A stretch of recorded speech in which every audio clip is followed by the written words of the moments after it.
Hello all, എല്ലാവർക്കും ആയിട്ടുണ്ട് മറ്റൊരു സെക്ഷനിലേക്ക് സ്വാഗതം.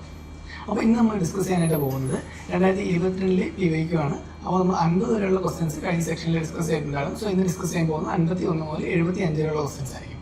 സോ നമുക്ക് ഡയറക്റ്റ്ലി ക്വസ്റ്റ്യനിലേക്ക് പോകാം. 51. In the Government of India Act 1990, the functions of provincial government were divided into reserved and transferred subjects. Which of the following were treated as reserved subjects? So, Government of India Act 1990 എന്താണ് provincial ഗവൺമെന്റ്സിനെ divide ചെയ്തു രണ്ടായിട്ട്. ഏതൊക്കെയായിട്ടാണ്? റിസർവ്ഡും അതുപോലെ എന്താണ് ട്രാൻസ്ഫേർഡും ആയിട്ട് divide ചെയ്തു. So അതിലെ reserved subjects ഏതൊക്കെയാണെന്ന് ചോദിച്ചത് താഴെ കൊടുത്തിട്ടുള്ളത്. അപ്പോൾ first one administration of justice, second one local self government, third one land revenue, fourth one police. അപ്പോൾ ഇതിൽ ഏതൊക്കെയാണ് റിസർവ്ഡ് വരുന്നതെന്നാണ് ചോദിച്ചേക്കുന്നത്. Select the correct answer using the code given below. Option A 1, 2 and 3, option B 2, 3 and 4, option C 1, 3 and 4, option D 1, 2 and 4. Okay, so ആദ്യം നമുക്ക് എന്താണ് reserve സബ്ജക്റ്റും transfer സബ്ജക്റ്റും എന്താണെന്ന് അറിഞ്ഞാൽ മാത്രമേ എന്ത് ക്വസ്റ്റിന് ആൻസർ ചെയ്യാനായിട്ട് എടുത്തുള്ളൂ. ഓക്കെ, അല്ലാണ്ട് നമ്മൾ വിചാരിക്കുന്നത് ജസ്റ്റ് ഒന്ന് ആലോചിച്ചാൽ എന്താണ് ഇത് ഏതെങ്കിലും ഓപ്ഷൻസ് നമുക്ക് എലിമിനേറ്റ് ചെയ്യാൻ പറ്റുമെന്ന് നോക്കാം. ഓക്കെ, അപ്പോൾ നോക്കി അഡ്മിനിസ്ട്രേഷൻ ഓഫ് ജസ്റ്റിസ്, അതുപോലെ local self government, land revenue, police. അപ്പോൾ ഇതിൽ ജസ്റ്റ് എന്താണ് ഒറ്റപ്പെട്ട് നിൽക്കുന്ന ഏതായിരിക്കും? അതായത് നമുക്ക് നോക്കുമ്പോൾ തന്നെ എന്താണ് ലോക്കൽ സെൽഫ് ഗവൺമെന്റ് നോക്കിയാൽ അത് എന്തുമായിട്ട് റിലേറ്റ് ആയിട്ടുള്ളതായിരിക്കും? അതിപ്പോൾ റിസർവ് എന്ന് പറയുമ്പോൾ എന്തായിരിക്കും കംപ്ലീറ്റ്ലി യൂണിയന്റെ കീഴിൽ. യൂണിയൻ എന്ന് പറയുന്നത് നമ്മൾ ഇപ്പോഴത്തെ സിറ്റുവേഷനിൽ പറയുന്നതാണ്. ആ ടൈമിൽ എന്തായിരുന്നു? അത് ഗവർണറിന്റെ കീഴിലായിരുന്നു. ഓക്കെ, ഗവർണർ അഡ്മിനിസ്ട്രേറ്റ് ചെയ്തിരുന്നു. കൂടെ ആരായിരിക്കും? അദ്ദേഹത്തിന്റെ എക്സിക്യൂട്ടീവ് കൗൺസിൽ.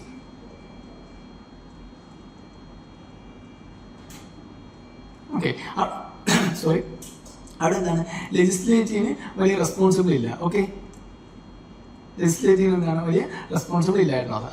അതാണ് എന്ന് പറയുന്നത് റിസർവ്ഡ് സബ്ജക്ട്സ് എന്ന് പറയുന്നത്. ദെൻ പിന്നെ വരുന്നത് എന്താണ്? Transferred subject. ട്രാൻസ്ഫേർഡ് സബ്ജക്ട് വരുമ്പോൾ എന്തായിരിക്കും?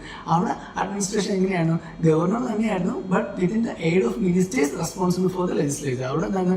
ഗവർണറിന്റെ കൂടെ ആരും ഉണ്ടായിരുന്നു? പ്ലസ് മിനിസ്റ്റേഴ്സ് ഉണ്ടായിരുന്നു. ആ മിനിസ്റ്റേഴ്സ് ലെജിസ്ലേറ്ററുമായിട്ട് എന്താണ് റെസ്പോൺസിബിൾ ആണ്. അപ്പോൾ അവിടെ എന്താണ് ലെജിസ്ലേച്ചറിന് കൂടെ ഇമ്പോർട്ടൻസ് ഉണ്ട്. സോ അതാണ് ഏത് വരുന്നത്? ട്രാൻസ്ഫേർഡ് സബ്ജക്ട്സിൽ വരുന്നത്. അപ്പോൾ ഇവിടെ നമ്മൾ നോക്കുന്നത് എന്താണ്?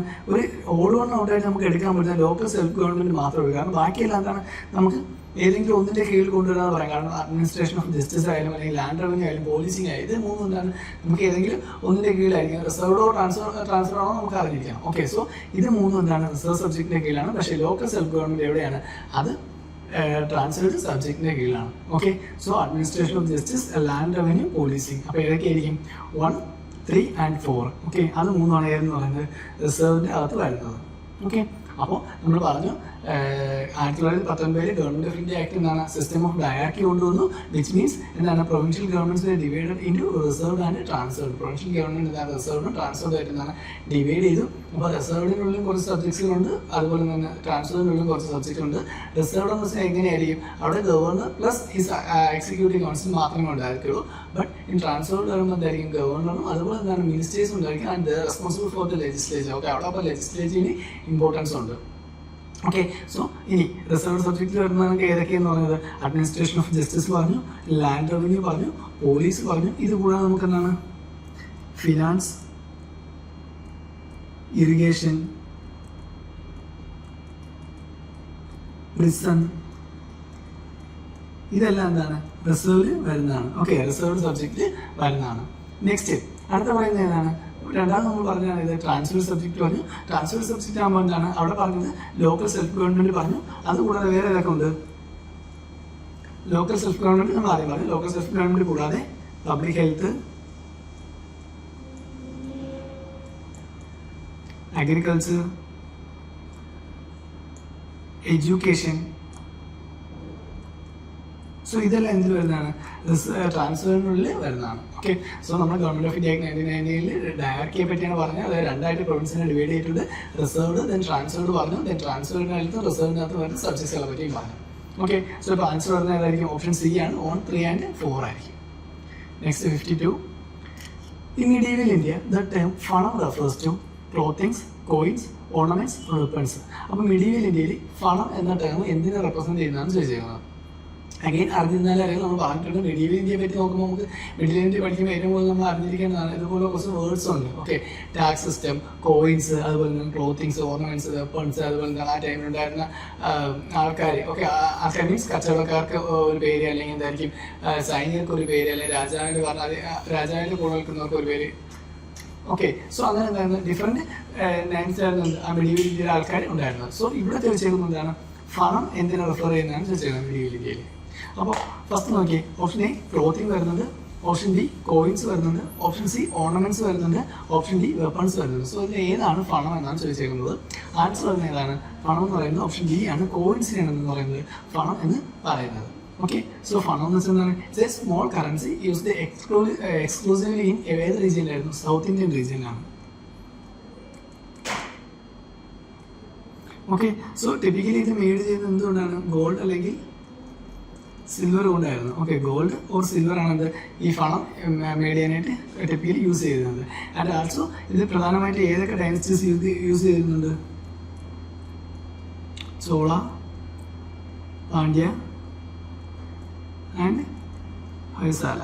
ഓക്കെ, അപ്പോൾ ഹൊയ്സാല, ചോള, പാണ്ഡ്യ ഇവരെല്ലാവരും എന്താണ് ഈ പണം യൂസ് ചെയ്തിട്ട്. ആൻഡ് ആൾസോ ബ്രിട്ടീഷ് കൊളോണിയൽ ഏറെ വരെ എന്തായിരുന്നു ഈ ഒരു പൈസ അല്ലെങ്കിൽ ഈ പണം എന്ന് പറയുന്ന ഒരു കോയിൻ എന്താണ് വൈഡ്ലി അവൈലബിൾ ആയിരുന്നു.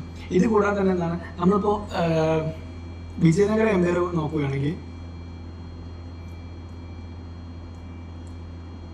വിജയനഗര എംപയർ നോക്കുകയാണെങ്കിൽ അവർക്കും എന്താണ് 3 ടൈപ്സ് ഓഫ് മണി ഉണ്ടായിരുന്നു. ഓക്കെ, 3 കൈൻഡ്സ് ഓഫ് മണി അവർക്കുണ്ടായിരുന്നു. അതിൽ ഒന്നെന്ന് പറയുന്നത്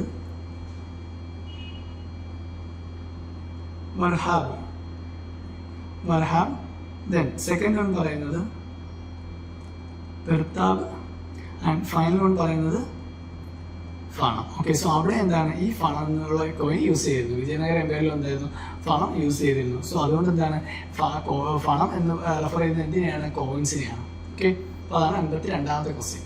next 53. Consider the following freedom fighters: Barindra Kumar Ghosh, ജോഗേഷ് Chandra Chatterjee, Rash Behari boss.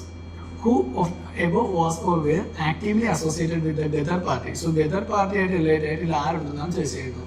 Okay, so gather movement നമുക്കറിയാം 1950 നിന്നൊരു മൂവ്മെന്റ് ആണ്. സോ ഇതിൽ ആരൊക്കെയാണ് ഗദർ പാർട്ടിയുടെ കീ ഫിഗർ എന്നാണ് ചോദിച്ചിരിക്കുന്നത്. ആൻസർ പറഞ്ഞ ആരാണ്, ആൻസർ രാഷ് ബിഹാരി ബോസ് മാത്രമേ ഉള്ളൂ. രാഷ് ബിഹാരി ബോസ് മാത്രമാണ് ഗദർ പാർട്ടിയുടെ ഒരു പ്രൊമിനന്റ് ലീഡർ നമുക്ക് ഇവിടെ തന്നേക്കുന്നതിൽ. Okay, so answer option D ആയിരിക്കും വരുന്നത്, 3 only ആണ്. സോ രാഷ് ബിഹാരി എന്ന് വെച്ചാൽ ഗദർ മൂവ്മെന്റിൽ ഒരു കീ ഫ്യൂച്ചർ ആയിരുന്നു.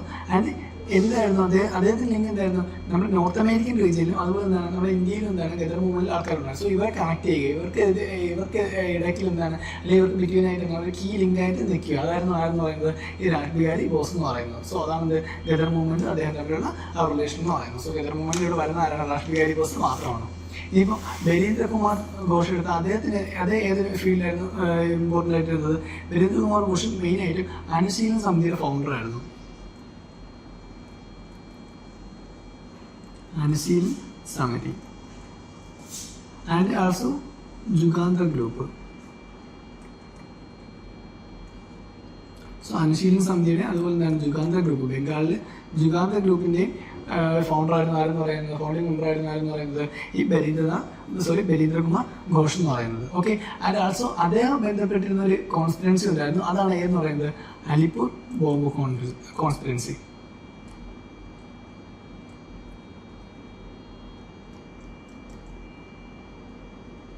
ഓക്കെ, അല്ലെങ്കിൽ അലിപ്പൂർ ബോംബ് കേസ് അതായിട്ട് എന്താണ് അദ്ദേഹം ബന്ധപ്പെട്ടിരുന്നു. ദെൻ പിന്നെ വരുന്ന ആരാണ്, ജോഗേഷ് ചന്ദ്ര ചാറ്റർജിയാണ്. ജോഗേഷ് ചന്ദ്ര ചാറ്റർജി ഏതുമായിട്ട് അനുശീലന സമിതിയായിട്ട് ബന്ധപ്പെട്ട വ്യക്തിയാണ് ജോഗേഷ് ചന്ദ്ര ചാറ്റർജിയിൽ നിന്ന്. ദെൻ പിന്നീട് അദ്ദേഹം ഇൻഡിപെൻഡൻ്റ് ആയിട്ട് ഒരു ഓർഗനൈസേഷൻ ഫൗണ്ട് ചെയ്തു. അതാണ് ഹിന്ദുസ്ഥാൻ റിപ്പബ്ലിക്കൻ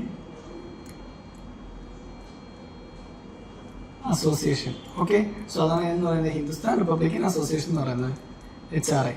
ഓക്കെ, HRA ആരാണ് ഫോം ചെയ്തത്, അത് ജോഗേഷ് ചന്ദ്ര ചാറ്റർജിയാണ്. ഓക്കെ, അദ്ദേഹം ആദ്യം അനുശീലന സമിതി ഉണ്ടായിരുന്നു, പിന്നീട് അദ്ദേഹം എന്താണ് ഹിന്ദുസ്ഥാൻ റിപ്പബ്ലിക്കൻ അസോസിയേഷൻ ഫോം ചെയ്തു, HRA ഫോം ചെയ്തു. ഓക്കെ, സോ അതാണ് 53ാമത്തെ ക്വസ്റ്റിൻ്റെ അപ്പോൾ ആൻസർ ഏതായിരുന്നു, ആൻസർ ഓപ്ഷൻ ഡി ആണ്. 3 only മാത്രമേ ഉള്ളൂ. ഏത് നമ്മുടെ ഗദർ പാർട്ടിയായിട്ട് റിലേറ്റഡ് ആയിട്ടുള്ള വ്യക്തി രാഷ് ബിഹാരി ബോസ് മാത്രമാണ്. Next 54.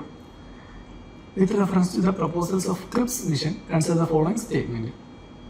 The Constituent Assembly would have members nominated by the provincial assemblies as well as the princely states. Second statement, any province which is not prepared to accept the new constitution would have the right to sign a separate agreement with Britain regarding its future status. So ഇത് ഏതൊക്കെ സ്റ്റേറ്റ്മെൻറ്റാണ് ശരിയെന്നാണ് ചോദിച്ചിരിക്കുന്നത്. അപ്പോൾ Cripps മിഷനുമായിട്ട് related ആയിട്ടുള്ളതാണ്. Cripps മിഷനാണ് ഇന്ത്യയിൽ വന്നത് second world വാറിൻ്റെ ടൈമിൽ നിന്നാണ് ഇന്ത്യക്കാർ വേൾഡ് വാറിൽ നിന്നാണ് ബ്രിട്ടനെ സഹായിക്കാൻ സപ്പോർട്ട് ചെയ്യണം എന്നായിരുന്നു ക്രിപ്സ് മിഷൻ പ്രധാനമായിട്ടും പറഞ്ഞിരുന്നു ആ ടൈമിൽ. സോ നമുക്ക് നോക്കാം. അതിനുവേണ്ടി അവരെന്താണ് ഇന്ത്യക്കാരുമായിട്ട് കുറച്ച് ചർച്ചകളൊക്കെ നടത്തി കുറച്ച് വിജയമായില്ലേ എന്നൊക്കെ നമുക്ക് നോക്കാം. അപ്പോൾ ഫസ്റ്റ് പറയുന്നതാണ് the constituent assembly would have members nominated by provincial assemblies as well as the princely states. എന്താണ് കോൺസ്റ്റിറ്റ്യൂന്റ് അസംബ്ലി എന്താണ് എങ്ങനെ കൺസിസ്റ്റ് ചെയ്യണമെന്ന് പറയുന്നത് members nominated by provincial assemblies as well as princely state എന്നാണ് പറയുന്നത്. പക്ഷേ എന്താണ് മെമ്പേഴ്സ് നോമിനേറ്റഡ് മാത്രമല്ല പകരം എന്താണ് എലക്റ്റഡും ഉണ്ടായിരുന്നു. Okay, so the constituent assembly would consist of elected members and nominated members from എവിടെന്നൊക്കെ പ്രൊവിൻഷ്യൽ അസംബ്ലീസിനും അതുപോലെ എന്താണ് പ്രിൻസ്ലി സ്റ്റേറ്റ്സിനും. അപ്പം എങ്ങനെയായിരുന്നു the constituent assembly would consist of members elected by the provincial assemblies. Okay, provincial അസംബ്ലീസിൽ നിന്നാണ് ഇലക്റ്റഡ് ചെയ്യണം.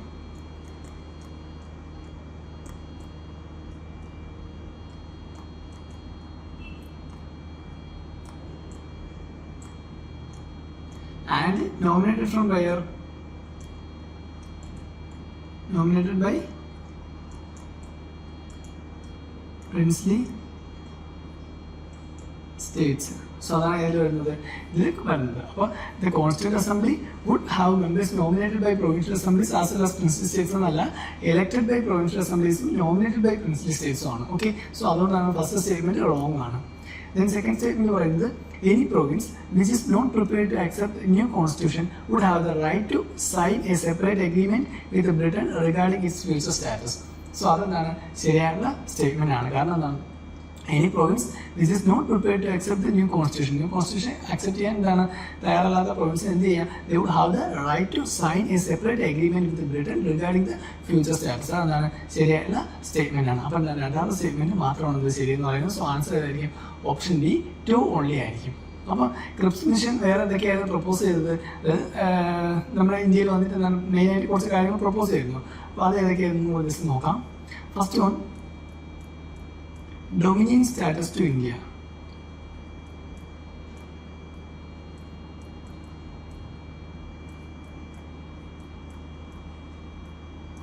എപ്പോഴാണ്? After the war. Okay, second world war കഴിഞ്ഞാൽ ഇന്ത്യക്ക് എന്താണ് ഡൊമിനിയൻ സ്റ്റാറ്റസ് കൊടുക്കാം. ദെൻ പിന്നെ പറഞ്ഞ എന്താണ് constitution making body after the war. Again constitution making body.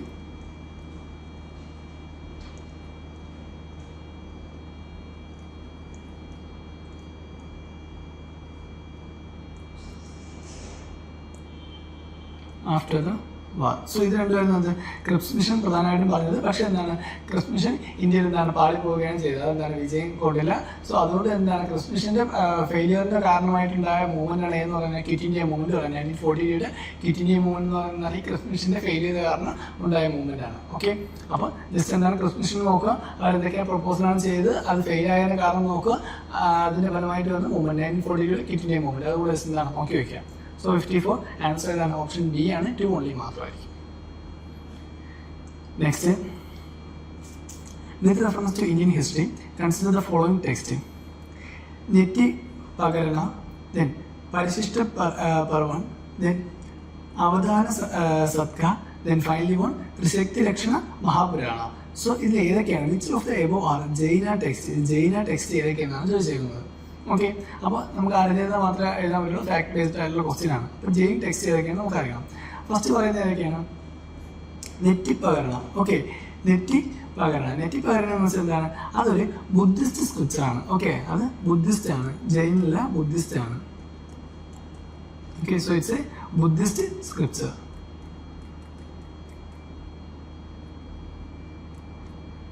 Second one Parishishta Parvan. Parishishta Parvan എന്ന് വെച്ചാൽ എന്താണ്? അത് ചന്ദ്രഗുപ്ത മൗര്യൻ ജയിലിലേക്ക് എസ്റ്റാബ്ലിഷ്ഡ് ആവുന്നത്, അല്ലെങ്കിൽ ചന്ദ്രഗുപ്ത മൗര്യൻ ജയിലിലേക്ക് വരുന്ന ആ ഒരു സംഭവത്തിനെ പറ്റിയാണ് ആ ഒരു ബുക്കിൽ പറയുന്നത്. So it's related to Jainism. അപ്പം രണ്ടാമത് ശരിയാണ്. അത് എഴുതിയത് ആരാണ്? ഹേമചന്ദ്രയാണ് ഇത് എഴുതിയത്. Parishishta Parvan by Hemachandra.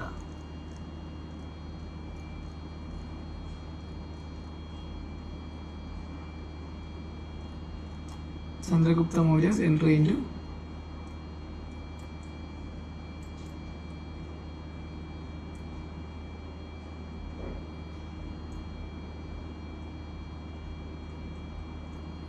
Connection with Jainism. So അതാണ് അതിന് പറയുന്നത്. ദെൻ തേർഡ് വൺ പറയുന്നത് എന്താണ്? അവദാന സദക. ഓക്കെ, അവദാന സദക എന്ന് പറയുന്നത് അത് ഒരു ആന്ത്രപ്പോളജിയാണ്. സാൻസ്ക്രിറ്റിൽ ഒരു ആന്ത്രപ്പോളജിയാണ്. പ്രധാനമായിട്ടും എന്തുമായിട്ട് റിലേറ്റ് ആയിട്ടുള്ളതാണ്? സാൻസ്ക്രിറ്റ് ആന്ത്രപ്പോളജിയാണ് പറയുന്നത്. അവിടെ ജെയിനിസത്തിനെ പറ്റി പറയുന്നില്ല. സാൻസ്ക്രിറ്റ് ആന്ത്രപ്പോളജിയാണ്. ഓക്കെ, കൂടുതൽ എന്താണ് ഇത് ജെയിനിസത്തിന് പകരം ബുദ്ധിസത്തിന്റെ കുറച്ച് കളക്ഷൻസ് ആണ് ഇതിൽ പറയുന്നത്. Okay, so it's related to ബുദ്ധിസമാണ്. ഓക്കെ, ബുദ്ധിസ്റ്റ് നാരേറ്റീവ്സ് ആണിത്. അതായത് പ്രധാനമായിട്ട് ഏത് 2nd century to 5th century വരെ. ഓക്കെ, 5th century സിയിലുണ്ടായിരുന്ന ബുദ്ധിസ്റ്റ് കമ്പൈലേഷൻ. ഓക്കെ, അല്ലെങ്കിൽ നാരേറ്റീവ്സ്. സോ അതാണ് അതിൽ വരുന്നത്, അവദാന സദകയിൽ വരുന്നത്. ദെൻ ഫൈനൽ ഒന്ന് പറയുന്നത് എന്താണ്? ത്രിശക്തി ലക്ഷണ മഹാപുരാണം. സോ ത്രിശക്തി ലക്ഷണ മഹാപുരാണം എന്ന് പറഞ്ഞാൽ എന്താണ്? അത് ഒരു മേജർ ജെയിൻ ടെക്സ്റ്റ് ആണ്. ഈ ത്രിശക്തി ലക്ഷണ മഹാപുരാണം എന്ന് വെച്ചാൽ മേജർ ജെയിൻ ടെക്സ്റ്റ് ആണ്. കമ്പോസ്ഡ് ബൈ ആരാണ്? ആചാര്യ ജിനസേന. ഓക്കെ, സോ ആചാര്യ ജിനസേനയാണത് ഇത് കമ്പോസ് ചെയ്ത്. ഓക്കെ, ഇത് കമ്പോസ് ചെയ്ത ടൈം രാഷ്ട്രകൂട റൂളേഴ്സിന്റെ ടൈമിലായിരുന്നു. ഓക്കെ, സോ അപ്പൊ ഏതൊക്കെയായിരുന്നു ഇത് നമുക്ക് ജെയിനിസത്തിന് വരുന്നത്? സെക്കൻഡ് വൺ പരിശിഷ്ട പർവൻ, അതുപോലെ എന്താണ് ത്രിശക്തി ലക്ഷ്മണ മഹാപുരാണം. ഇത് രണ്ടുമാണ് എന്ത് ജെയിൻ ടെക്സ്റ്റ് എന്ന് പറയുന്നത്. സോ ആൻസർ വരുന്നത് ഏതായിരിക്കും? ഓപ്ഷൻ ബി ആണ്. 2ഉം 4ഉം മാത്രമായിരിക്കും. ബാക്കി രണ്ടും, അതായത് നെറ്റിപകരണയും അതുപോലെ എന്താണ് അവദാന സദക, അത് രണ്ടും എന്താണ് ബുദ്ധിസ്റ്റ് ടെക്സ്റ്റുകളാണ്, അല്ലെങ്കിൽ ബുദ്ധിസമായിട്ട് റിലേറ്റഡ് ആയിട്ടുള്ള ടെക്സ്റ്റുകളാണ്. ഓക്കെ, സോ ആൻസർ വരുന്നത് ഓപ്ഷൻ ബി ആയിരിക്കും. 2 and 4 only ആണ്. Next, with reference to India consider the following pairs. Historical person known as Aryadeva Jaina scholar, Dignaga Buddhist scholar, Nathamuni Vaishnava scholar. How many pairs above are given correctly nice. Okay, ഇത് ഏതൊക്കെ പേഴ്സാണ് കറക്റ്റായിട്ട് nice ചെയ്തിരിക്കുന്നത് ചോദിച്ചിരിക്കുന്നത്. Okay, first പറയുന്ന ആരാണ്? ആര്യദേവയാണ് പറയുന്നത്. ആര്യദേവ Jain scholar എന്നാണ് പറയുന്നത്. പക്ഷെ ആര്യദേവ എന്താണ്? ഒരു ജെയിൻ സ്കോളർ ആയിരുന്നില്ല. ഓക്കെ, സോ ആര്യദേവ എന്ന് വെച്ചാൽ പ്രൊമിനന്റ് ബുദ്ധിസ്റ്റ് സ്കോളർ ആയിരുന്നു. So is A prominent Buddhist scholar and is a disciple of whom? Disciple of Nagarjuna. Okay, നാഗാർജുനയുടെ ഒരു പ്രൊമിനന്റ് ആയിട്ടുള്ള ഡിസിപ്പിൾ വരുന്ന ആരെന്ന് പറയുന്നത് ഈ ആര്യദേവ എന്ന് പറയുന്നത്. ഓക്കെ, അപ്പോൾ ഫസ്റ്റ് പേര് ഇൻകറക്റ്റ് ആണ്. അപ്പം ആര്യദേവ എന്ന് പറയുന്നത് ജെയിൻ സ്കോളർ അല്ല, പകരം ആരാണ്? ബുദ്ധിസ്റ്റ് സ്കോളറാണ്. And is a disciple of Nagarjuna. Second പറയുന്നത് ദിഗ്നാഗയാണ് പറയുന്നത്. ദിഗ്നാഗ ബുദ്ധിസ്റ്റ് സ്കോളർ എന്നാണ് പറയുന്നത്. അത് ശരിയാണ്, കാരണം ഫേമസ് ബുദ്ധിസ്റ്റ് സ്കോളറാണ്. അദ്ദേഹം അറിയപ്പെടുന്നത് എന്താണ്? ഫൗണ്ടർ ഓഫ് ബുദ്ധിസ്റ്റ് ലോജിക് എന്നാണ് ദിഗ്നാഗ അറിയപ്പെടുന്നത്. Founder of Buddhist knowledge, founder of Buddhist logic.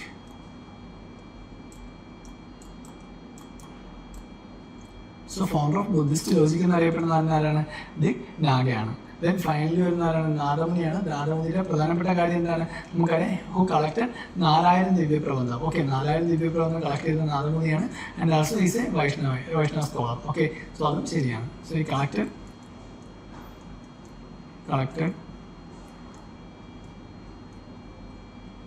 4000 Divyaprabandham. Okay, so അതാണിത്. അപ്പോൾ 2, 3 ശരിയായിട്ടുള്ള പേര്. സോ ആൻസർ ഏതായിരിക്കും വരുന്നത്? Only 2 pairs. ഓക്കെ, കാരണം ഫസ്റ്റ് പേര് റോങ് ആണ്. ആര്യദേവ ആരുമായിട്ട് റിലേറ്റ് ആയിട്ടാണ് വരുന്നത്? ജെയിൻ സ്കോളർ അല്ല, പകരം it's a prominent Buddhist scholar ആണ്. Sorry, and is a disciple of Nagarjuna. Nagarjuna disciple ആണ്. ദെൻ സെക്കൻഡ് വരുന്നത് ദിഗ്നാഗ വരുന്നത് is a Buddhist scholar and is also known as the founder of Buddhist logic. Then third വരുന്നത് നാഥമുനിയാണ്. നാഥമുനി എന്താണ്? Vaishnava scholar ആണ്. And he collected 4000 Divyaprabandham. Okay, so അതാണ് 56ാമത്തെ question. Answer വരുന്നത് ഓപ്ഷൻ സി ആയിരിക്കും. ഓൺലി 2 പേഴ്സ് മാത്രമാണ് റൈറ്റ് ആയിട്ട് വരുന്നത്. Next 57. With reference to Indian history consider the following statements. First one, the first Mongol invasion of India happened during the reign of Jalaluddin Khilji. Second statement, during the reign of Alauddin Khilji, one Mongol assault marched up to Delhi and besieged the city. Third one, Muhammad bin Tughlaq temporarily lost portions of northwest of his kingdom to Mongols. അപ്പോൾ ഇതിൽ ഏതൊക്കെ statement ആണ് ശരി എന്നാണ് ചോദിച്ചേക്കുന്നത്. അപ്പോൾ നമുക്ക് നോക്കാം. First statement പറയുന്നത് എന്താണ്? The first Mongol invasion of the India happen during the region of Jalaluddin Khilji. First Mongol invasion എപ്പോഴാണ്? ജലാലുദ്ദീൻ ഖിൽജിയുടെ ടൈമിലാണ് നടന്നതെന്നാണ് പറയുന്നത്. പക്ഷേ ഈ ഒരു സ്റ്റേറ്റ്മെന്റ് എന്താണ്? തെറ്റാണ്. കാരണം ഫസ്റ്റ് മംഗോൾ ഇൻവേഷൻ എന്താണ്? ജലാലുദ്ദീൻ ഖിൽജിയുടെ ടൈമിലല്ല, അത് നടന്നത് ഇൽതുത്മിഷിന്റെ ടൈമിലായിരുന്നു. Okay, so 1221 first Mongol invasion നടന്നത്. അപ്പോൾ ആരുടെ ടൈമായിരുന്നു അത്? ഇൽതുത്മിഷിന്റെ ടൈമായിരുന്നു. ഓക്കെ, ആ ടൈമിൽ മംഗോളിലെ ലീഡറായിരുന്നു ചെങ്കിസ് ഖാൻ. നമ്മുടെ ഇൻഡസ് റിവറിന്റെ തീരം വരെ എത്തിയിട്ടുണ്ടായിരുന്നു. ഓക്കെ, ഇൻഡസ് റിവർ വരെ ആരെത്തിയിരുന്നു? ചെങ്കിസ് ഖാൻ എത്തിയിരുന്നു. സോ ഫസ്റ്റ് സ്റ്റേറ്റ്മെന്റ് അപ്പോൾ എന്താണ്? റോങ് ആണ്. ജലാലുദ്ദീൻ ഖിൽജിയുടെ ടൈമിലല്ല, പകരം ആരുടെ ടൈമിലാണ്? ഇൽതുത്മിഷിന്റെ ടൈമിലാണ് ഫസ്റ്റ് മംഗോൾ ഇൻവേഷൻ നടന്നത്. Second statement, during the reign of Alauddin Khilji, one Mongol assault marched up to Delhi and besieged the city. Okay, അപ്പോൾ സോ ഇനി നമുക്ക് ഒന്നുകിൽ 2 ഓൺലി ആയിരിക്കും, അല്ലെങ്കിൽ 3 ഓൺലി ആയിരിക്കും. ഏതെങ്കിലും ഒരു സ്റ്റേറ്റ്മെന്റ് മാത്രമേ റൈറ്റ് ആയിട്ടുള്ളൂ. സോ നെക്സ്റ്റ് സ്റ്റേറ്റ്മെന്റ് പറയുന്നത് എന്താണ്? During the region of Alauddin Khilji one Mongol assault marched up to Delhi and besieged the city. Okay, ആ ഒരു സ്റ്റേറ്റ്മെന്റ് എന്താണ്? ശരിയാണ്. കാരണം എന്താണ്? അലാവുദ്ദീൻ ഖിൽജിയുടെ ടൈമിൽ എന്താണ്? ഒരു മംഗോൾ മാർച്ച് ഡൽഹിയിലേക്ക് നടന്നായിരുന്നു. ആ ടൈമിൽ മംഗോളിന്റെ അധികാരി അല്ലെങ്കിൽ മംഗോളിനെ ലീഡ് ചെയ്യുന്ന ആരായിരുന്നു? താർഗിയാണ് ആ ടൈമിൽ മംഗോളിനെ ലീഡ് ചെയ്തത്. സോ 1303 സോ ആ ടൈമിൽ ആരായിരുന്നു? അലാവുദ്ദീൻ ഖിൽജി ആയിരുന്നു റൂൾ ചെയ്തുകൊണ്ടിരുന്നത്. സോ ആ ടൈമിൽ Mongol assault march to Delhi and besieged the city. Okay, അതെന്താണ്? ശരിയായുള്ള സ്റ്റേറ്റ്മെന്റ് ആണ്. അപ്പോൾ സെക്കൻഡ് സ്റ്റേറ്റ്മെന്റ് ശരിയാണ്. അപ്പോൾ ആൻസർ 2B ആയിരിക്കും. 2 ഓൺലി മാത്രമാണ്. തേർഡ് സ്റ്റേറ്റ്മെന്റ് നോക്കാം. Muhammad bin Tughlaq temporarily lost the provinces of northwest of his kingdom to Mongols. Okay, Muhammad bin തുഗ്ലക്കിന് എന്താണ്? അദ്ദേഹത്തിന്റെ പ്രൊവിൻസിന്റെ നോർത്ത് വെസ്റ്റ് പോർഷൻ എന്താണ്? മംഗോൾസിന് കൊടുക്കേണ്ടത് അല്ലെങ്കിൽ നഷ്ടമായി എന്നാണ് പറയുന്നത്. ആ ഒരു എന്താണ്? തെറ്റാണ്. കാരണം മുഹമ്മദ് ബിൻ തുഗ്ലക്കിന് എന്താണ്? അങ്ങനെ പോർഷനൊന്നും ലോസ് ആയില്ല. 1329 ഒരു മംഗോൾ ഇൻവേഷൻ ഉണ്ടായിട്ടുണ്ട്. സോറി, 1329 സോറി 1329 എന്താണ്? ഒരു മംഗോൾ അസോസിയേഷൻ ഉണ്ടായിരുന്നു. അത് ആരായിരുന്നു?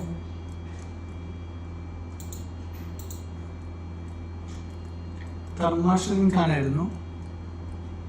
So he was able to reach the outskirts of Delhi. അദ്ദേഹത്തിന് എന്താണ്? ഡൽഹിയുടെ ഔട്ട്സ്കേർട്ടിൽ വരെ എത്താനായിട്ട് പറ്റിയിരുന്നത്. ബട്ട് എന്ത് സംഭവിച്ചു? is defeated by whom? Muhammad bin Tughlaq. Okay, Muhammad bin Tughlaq എന്താണ്? അദ്ദേഹത്തിനെ ഡിഫീറ്റ് ചെയ്ത് വിടുകയാണ് ചെയ്തത്. 1329 തർമാഷിൻ ഖാൻ എന്താണ്? ഡൽഹിയിലേക്ക് ഇൻവൈഡ് ചെയ്ത് വന്നു. ബട്ട് എന്ത് സംഭവിച്ചു? മുഹമ്മദ് ബിൻ തുഗ്ലക്ക് അദ്ദേഹത്തെ എന്ത് ചെയ്തു? ഡിഫീറ്റ് ചെയ്ത് വിടുകയാണ് ചെയ്തത്. പകരം എന്താണ്? ഇവിടെ തോക്കുകയല്ല ചെയ്തത്, പകരം അവരെ തോപ്പിച്ച് വിടുകയാണ് ചെയ്തത്. സോ അതുകൊണ്ട് എന്താണ്? ഒന്നാമത്തെ സ്റ്റേറ്റ്മെന്റ് തെറ്റാണ്. സോ ആൻസർ വരുന്നത് ഏതായിരിക്കും? ഓപ്ഷൻ ബി ആണ്. 2 ഓൺലി ആണ്. ഓക്കെ, അപ്പോൾ അതാണ് 57ാമത്തെ question. Next one, with reference to Indian history, who of the following were known as Kulahdaran? Okay, Kulahdaran എന്നറിയപ്പെടുന്നത് ആരെന്നാണ് ചോദിച്ചേക്കുന്നത്? Option A Arab merchants, option B Qalandars, option C Persian calligraphist, option D Sayyids. അപ്പോൾ ഇതിൽ ആരാണ് കുലാന്തർ എന്നാണ് ചോദിച്ചേക്കുന്നത്? ആൻസർ പറയുന്നത് എന്താണ്? ഓപ്ഷൻ ബി ആണ് വരുന്നത്. സയ്യിദ്സിനെയാണ് എന്തെന്ന് പറയുന്നത്? കുലാധാരൻ എന്ന് പറയുന്നത്. Okay, Sayyids are also known as Kulahdaran. Okay, Sayyids എന്താണ്? ഒരു പോയിന്റർ ക്യാപ്പ്. ഇതേ വേറെ പോയിന്റർ ക്യാപ്പ്. ഈ പോയിന്റർ ക്യാപ്പിനെ പറയുന്ന പേരാണ് കുല എന്ന് പറയും. ഓക്കെ, സോ അതുകൊണ്ട് ഈ പോയിന്റർ ക്യാപ്പ് അവർ യൂസ് ചെയ്യുന്നുണ്ട്. സോ അതുകൊണ്ടാണ് ഇവരെ കുലാധാരൻ എന്ന് പറയുന്നത്. Okay, so they use the Sayyids use the pointer cap. That pointer cap is known as kulah and that's why they are known as Kulahdaran. Okay, ഇത് ഡൽഹി സൽത്തനത്ത് ടൈമിലൊക്കെയാണ് ഈ ഒരു പേരിൽ അറിയപ്പെടുന്നത് പ്രധാനമായിട്ടും. Okay,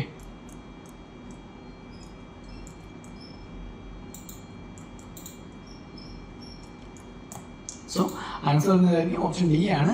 Sayyids are also known as Kulahdaran because they wear a pointer cap. Okay, they put on a pointer cap on their head. So അതുകൊണ്ടാണ് pointer cap is known as kulah. That's why they are known as Kulahdaran. Okay, next 59. With reference to Indian history, consider the following statements. First one, the Dutch established their factories or warehouses on the east coast on lands granted to them by Gajapati rulers.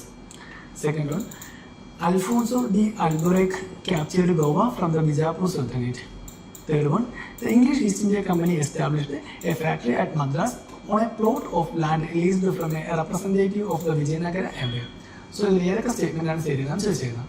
അപ്പോൾ first statement നോക്കി, the Dutch established their factories or warehouse at the east coast on lands granted to them by Gajapati rulers. Gajapati rulers grant ചെയ്ത ലാൻഡിലാണ് അവർ കഴിഞ്ഞതാണ് പറയുന്നത്.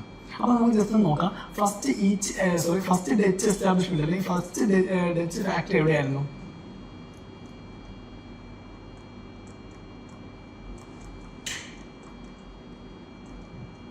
Dutch factories നോക്കുമ്പോൾ first വരുന്നത് എവിടെയായിരുന്നു? അത് മസൂലിപട്ടണത്തായിരുന്നു. 1605 AD മസൂലിപട്ടണത്ത് വന്നത്. ദെൻ അത് കഴിഞ്ഞ് എവിടെ വന്നു? പുലിക്കട്ട് ടൈമിലാണ് ഒരു 5 വർഷങ്ങൾ കഴിഞ്ഞത്. അതായത് 1610 പുലിക്കട്ട് വന്നത്. ദെൻ സൂറത്ത് വന്നായിരുന്നു 1660. അപ്പോൾ എന്താണ് ഇതിങ്ങനെ അതിനുശേഷം എന്താണ് ഇങ്ങനെ വന്നുകൊണ്ടിരിക്കുന്നത്. അവർക്ക് ഒരുപാട് ഫാക്ടറീസ് അവർ എസ്റ്റാബ്ലിഷ് ചെയ്യുന്നുണ്ട്. സൂറത്തിൽ എസ്റ്റാബ്ലിഷ് ചെയ്യുന്നുണ്ട്, ദെൻ വെമ്പിപട്ടണത്ത് എസ്റ്റാബ്ലിഷ് ചെയ്യുന്നുണ്ട്, കാലിക്കറ്റ് എസ്റ്റാബ്ലിഷ് ചെയ്യുന്നുണ്ട്. സോ ഇതെല്ലാം എന്താണ് ഇങ്ങനെ നടന്നുകൊണ്ടിരിക്കുന്നത്. ഇനി നമുക്ക് ഗജപതി റൂളേഴ്സിന്റെ ടൈം പീരീഡ് നോക്കാം.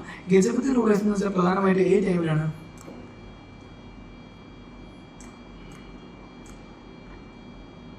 1435 മുതൽ 1541 CE ആ ഒരു ടൈമിലാണ് ആയിരുന്നത് ഗജപതി റൂളേഴ്സിന്റെ ടൈം എന്ന് പറയുന്നത്. പക്ഷേ ഇവർ ഡച്ച് ഫാക്ടറി ആദ്യം എസ്റ്റാബ്ലിഷ് ചെയ്തത് എവിടെയാണ്?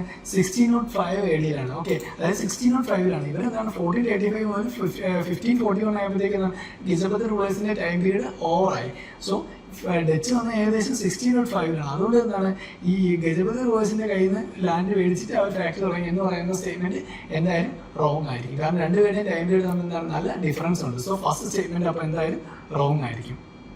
ആ ഫസ്റ്റ് സ്റ്റേറ്റ്മെന്റ് റോങ് ആകുമ്പോൾ തന്നെ നമുക്ക് ആൻസർ കിട്ടും. ഏതായിരിക്കും? ഓപ്ഷൻ ബി 2 and 3 ഓൺലി ആയിരിക്കും. ബാക്കി രണ്ട് സ്റ്റേറ്റ്മെന്റ് ആയിരിക്കും അത് കറക്റ്റ് ആയിട്ട് വരുന്നത്. സെക്കൻഡ് സ്റ്റേറ്റ്മെന്റ് പറയുന്നത് എന്താണ്?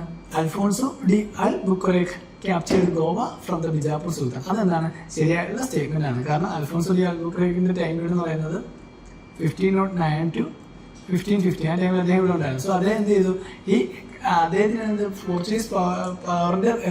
പോർച്ചുഗീസിന്റെ റിയൽ ഫൗണ്ടർ എന്ന് പറയുന്നത്. ഓക്കെ, ഇന്ത്യയിൽ പോർച്ചുഗീസിന്റെ റിയൽ ഫൗണ്ടർ എന്ന് പറയുന്നത് നമുക്ക് അൽഫോൺസോ ഡി അൽബുക്കറേഖ് എന്ന് പറയാം. സോ ഇദ്ദേഹം എന്ത് ചെയ്തു? ബിജാപൂർ സുൽത്താനായിരുന്ന ഇസ്മയിൽ ആദിൽ ഷായുടെ കയ്യിൽ നിന്നാണ് മേടിച്ചത്. ഇസ്മയിൽ ആദിൽ ഷായുടെ കയ്യിൽ നിന്നാണ് ഗോവ ക്യാപ്ചർ ചെയ്തത്. സോ അതുകൊണ്ട് എന്താണ് സെക്കൻഡ് സ്റ്റേറ്റ്മെന്റ് ശരിയാണ്. അപ്പോൾ Alfonso de Albuquerque captured Goa from Bijapur sultan who Ismail Adil Shah. Okay, Bijapur സുൽത്താനായ ഇസ്മയിൽ ആദിൽ ഷായുടെ കയ്യിൽ നിന്നാണ് അൽബുക്കറേഖ് ഗോവ ക്യാപ്ചർ ചെയ്തത്. അതപ്പം ശരിയായിട്ടുള്ള സ്റ്റേറ്റ്മെന്റ് ആണ്.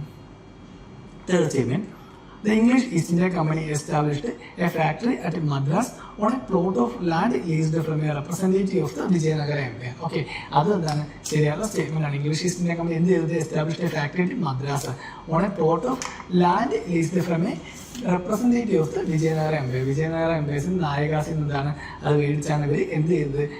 മദ്രാസിൽ ഒരു ഫാക്ടറി എസ്റ്റാബ്ലിഷ് ചെയ്തത്. അത് എന്താണ് ശരിയാണ്. ഓക്കെ, ഇവർ ഈ വിജയനഗര എംപയർസിന്റെ എംപയറിൽ എന്താണ് ഈ റെപ്രസെന്റേറ്റീവ്സ് പറഞ്ഞ പേരാണെന്ന് പറഞ്ഞത് നായകാസ്.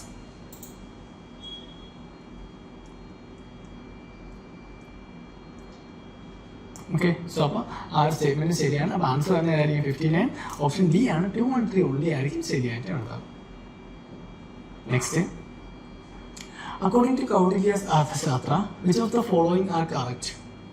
First one, a person could be a slave as a result of judicial punishment. Second statement, if a female slave bore her master a son, she was legally free. Third statement, if a son born to a female slave was fathered by her master, the son was entitled to the legal status of the master's son. അപ്പോൾ ഇതിൽ ഏതൊക്കെ statement ആണ് ശരിയെന്നാണ് ചോദിച്ചിരിക്കുന്നത്. Related to what? According to Kautilya's അർത്ഥശാസ്ത്രമാണ് പറഞ്ഞിരിക്കുന്നത്. First statement നോക്കി, the person could be a slave as a result of judicial punishment. Judicial പണിഷ്മെന്റിന്റെ ഫലമായിട്ട് ഒരു പേഴ്സൺ എന്താണ് സ്ലേവ് ആയി മാറാമെന്ന് പറഞ്ഞത്. നമ്മൾ ഒരുപാട് പഠിച്ചിട്ടുള്ള കാര്യമാണിത്. ഒരു പേഴ്സൺ എങ്ങനെയാണ് സ്ലേവ് ആവുന്നത്?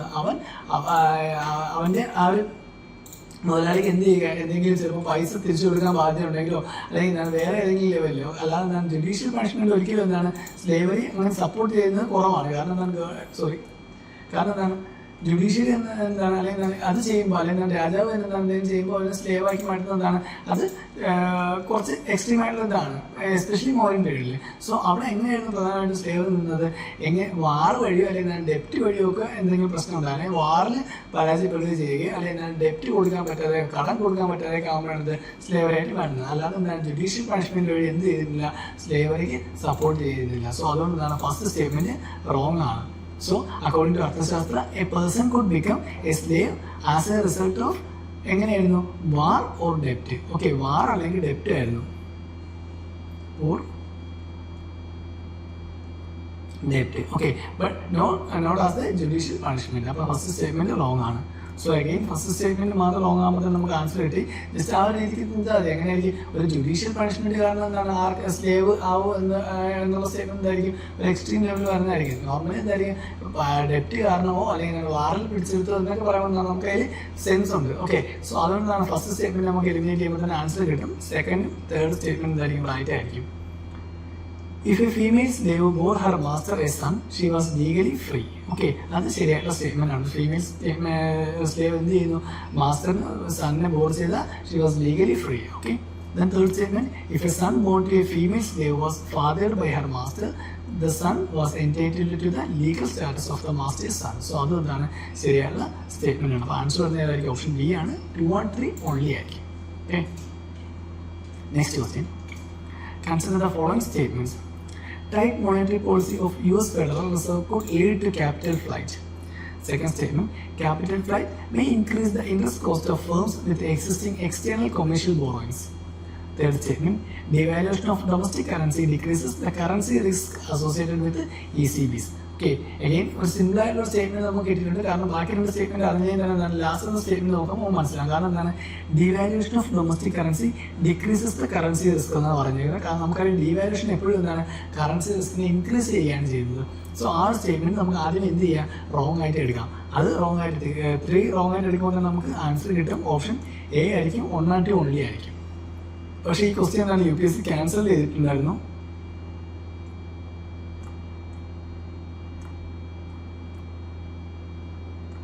ക്യാൻസലിൻ്റെ ക്വസ്റ്റ്യൻ ആണിത്. അപ്പോൾ ഫസ്റ്റ് സ്റ്റേറ്റ്മെന്റ് നോക്കി, tight monetary policy of US federal reserve could lead to capital flight. Okay, അപ്പോൾ ഈ ടൈറ്റ് മോണിറ്ററി പോളിസി അല്ലെങ്കിൽ ഹയർ ഇൻട്രസ്റ്റ് റേറ്റ് ആണ് ഈ ടൈറ്റ് മോണിറ്ററി പോളിസിക്ക് വരുന്നത്. ഹയർ ഇൻട്രസ്റ്റ് റേറ്റ് ഇതിപ്പോൾ എന്ത് ചെയ്യും, US-ന്റെ ഒക്കെ പ്രൊഡക്റ്റ് അല്ലെങ്കിൽ എന്താണ് US-ന്റെ അസറ്റ്സിന് മോർ അട്രാക്ഷൻ ഉണ്ടാക്കും. US assets more attractive.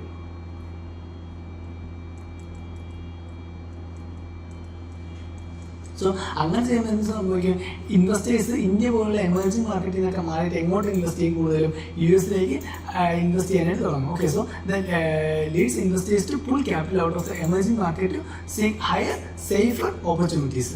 Okay, and ഈ ഒരു പ്രോസസ്സിന് അല്ലെങ്കിൽ ഈ ഒരു കാര്യം എന്താണ് അവർ ഈ എമർജിംഗ് മാർക്കറ്റ്സിൽ നിന്ന് മാറ്റി US പോലുള്ള മാർക്കറ്റിലേക്ക് മാറ്റുന്നത്. ഈ ഒരു പ്രോസസ്സിനെ പറയുന്ന പേരാണെന്നുള്ളത് ക്യാപിറ്റൽ ഫ്ലൈറ്റ് എന്ന് പറയുന്നത്. ഓക്കെ, സോ ഈ ഒരു പ്രോസസ്സിനാണ് ക്യാപിറ്റൽ ഫ്ലൈറ്റ് എന്ന് പറയുന്നത്. Tight monetary policy of US federal reserve could lead to capital flight. അപ്പോൾ എന്താണ് ശരിയാണ്. കാരണം ഹയർ ഇൻട്രസ്റ്റ് റേറ്റ് ആകുമ്പോൾ എന്താണ് US അസറ്റ്സിന് മോർ അട്രാക്റ്റീവ് ഉണ്ടാകും. അപ്പോൾ എന്താണ് എമർജിംഗ് മാർക്കറ്റിൽ നിന്ന് മാറ്റി എന്താണ് കൂടുതലും എവിടെയൊക്കെ ആൾക്കാർ ഇത് ചെയ്യാനായിട്ട് നോക്കും, US പോലുള്ള മാർക്കറ്റിലേക്ക് എന്താണ് പൈസ എന്താണ് റിസർവ് കൊണ്ടുവരാൻ നോക്കും. സോ ആ ടൈമിൽ എന്ത് ചെയ്യാൻ സംഭവിക്കുന്നത്, ഈ ഒരു പ്രോസസ്സിനെ പറയുന്ന പേരാണ് ക്യാപിറ്റൽ ഫ്ലൈറ്റ് എന്ന് പറയുന്നത്. Second statement, capital flight may increase the interest cost of firms within existing external commercial borrowings. അത് എന്താണ് ശരിയാണ്. കാരണം ക്യാപിറ്റൽ ഫ്ലൈറ്റ് എന്താണ് typically leads to depreciation of the domestic currency. കാരണം ക്യാപിറ്റൽ ഫ്ലൈറ്റ് ഉണ്ടാകുമ്പോൾ US-ൽ കൂടുതലുണ്ടായെങ്കിലും നമ്മുടെ ഡൊമസ്റ്റിക് കറൻസി എന്താണ് ഡിപ്രീസിയേഷൻ ഉണ്ടാവും. So depreciation in domestic.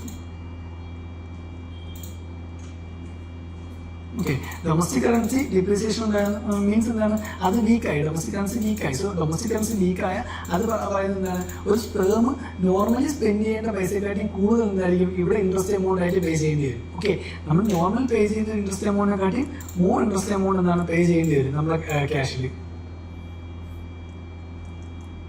More interest amount നമ്മൾ പേ ചെയ്യേണ്ടി വരും. സോ അതെന്ത് ചെയ്യുന്നുണ്ട്, നോർമലി എന്ത് ചെയ്യുന്നുണ്ട്, നമ്മുടെ ഇൻട്രസ്റ്റ് റേറ്റ് ഇൻക്രീസ് ചെയ്യുകയാണ് ചെയ്യുന്നത്. സോ അതാണ് പറയുന്നത് capital flight may increase the interest cost of firms with existing external commercial borrowings. Okay, അതെന്താണ് ശരിയായിട്ടുള്ള സ്റ്റേറ്റ്മെന്റ് ആണ്.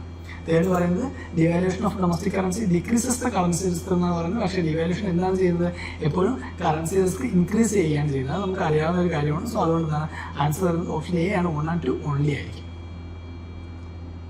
Next, consider the following states: Andhra Pradesh, Kerala, Himachal Pradesh and Tripura. How many of the above are generally known as tea producing states? അപ്പോൾ ഇത് ഏതൊക്കെയാണ് tea producing States എന്നാണ് ചോദിച്ചേക്കുന്നത്. ആന്ധ്രാപ്രദേശ്, കേരള, ഹിമാചൽ പ്രദേശ്, ത്രിപുര. അപ്പോൾ നമുക്ക് അറിയാവുന്ന കാര്യമാണ് കേരളത്തിൽ എന്തായാലും ടീ പ്രൊഡ്യൂസിംഗ് ഉണ്ട്. ഓക്കെ, സോ കേരളം ഉണ്ട്. ദെൻ ഹിമാചൽ പ്രദേശിൽ എന്താണ് ടീ പ്രൊഡ്യൂസ് ചെയ്യുന്നത്. കാരണം അതെന്താണ്, ഹിമാചൽ പ്രദേശ് എവിടെയായിട്ടാണ് സ്ഥിതി ചെയ്യുന്നത്, നമ്മൾ നോർത്ത് ഇന്ത്യയിലാണ് സ്ഥിതി ചെയ്യുന്നതാണ്. സോ ഹിമാചൽ പ്രദേശിൽ എന്താണ് ടീക്ക് കൾട്ടിവേഷൻ ചെയ്യാനുള്ള ഇതുണ്ട്. അതുപോലെ ത്രിപുരയിൽ എന്താണ് ടീ പ്രൊഡക്ഷൻ ഉണ്ട്. ത്രിപുരയിൽ എന്താണ് ടീ പ്രൊഡക്ഷൻ ഉണ്ട്. പക്ഷേ ആന്ധ്രാപ്രദേശിൽ എന്താണ് ടീ പ്രൊഡക്ഷൻ ഇല്ല. കാരണം അവിടെ പ്രധാനമായിട്ട് എന്താണ് കോഫി, ടൊബാക്കോ. സോ ഇതൊക്കെ എന്ത് ആന്ധ്രയിൽ പ്രധാനമായിട്ടുള്ളത്. സോ അതുകൊണ്ട് ഏതൊക്കെയായിരിക്കും, ആന്ധ്ര ഒഴിച്ച് ബാക്കി എല്ലാം എന്താണ് ടീ പ്രൊഡക്ഷൻ ഉള്ളതാണ് കേരള, ഹിമാചൽ പ്രദേശ് ആൻഡ് ത്രിപുര. അപ്പോൾ ആൻസർ വരുന്നത് ഓപ്ഷൻ സി ആണ്, ഓൺലി 3 സ്റ്റേറ്റ്സ്. ഓക്കെ, 3 സ്റ്റേറ്റ്സ് മാത്രമാണ് എന്ത് ടീ പ്രൊഡക്ഷൻ ഉള്ളത്. ആന്ധ്രാപ്രദേശിൽ പ്രധാനമായിട്ടും കോഫി, ടൊബാക്കോയൊക്കെയാണ് എന്ത് പ്രൊഡ്യൂസ് ചെയ്യുന്നത്. ഓക്കെ, അപ്പോൾ അതാണ് 62ാമത്തെ ക്വസ്റ്റ്യൻ. ആൻസർ ഓപ്ഷൻ സി ആണ് വരുന്നത്. ഇനി ഇത് കൂടാതെ വേറെ ഏതൊക്കെ സ്റ്റേറ്റ്സിൽ ടീ പ്രൊഡ്യൂസ് ചെയ്യും നമുക്ക് നോക്കാം. അവിടെ നോക്കാം. കേരളത്തിൽ പ്രധാനമായിട്ട് എവിടെയാണ്, ഇവിടെ മൂന്നാർ റീജിയനിലേക്കാണ് ടീ പ്രൊഡ്യൂസ് ചെയ്യുന്നത് കൂടുതലും. ദെൻ ഹിമാചൽ പ്രദേശിൽ എന്ന് പറയുകയാണെങ്കിൽ അവിടുത്തെ പ്രധാനപ്പെട്ട ടീ ഉണ്ട്. ഏതാണ്, കംഗ്രാ ടീ. ഓക്കെ, കംഗ്രാ ടീ ഹിമാചൽ പ്രദേശിൽ ഫേമസ് ആയിട്ടുള്ള ടീ ആണ്. ദെൻ ത്രിപുരയുടെ കാര്യം പറയുന്നതാണ്, ത്രിപുര 4th ലാർജസ്റ്റ് പ്രൊഡ്യൂസറാണ് ഇന്ത്യയിൽ തന്നെ. 4th ലാർജസ്റ്റ് പ്രൊഡ്യൂസറാണ് ത്രിപുര എന്ന് പറയുന്നത്.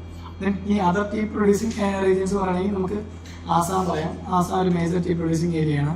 ദെൻ വെസ്റ്റ് ബംഗാൾ പറയാം, തമിഴ്നാട്ടിലുണ്ട്, നമുക്കറിയാം ഊട്ടി അതുപോലുള്ള റീജിയനിലൊക്കെ തമിഴ്നാട്ടിലുണ്ട്.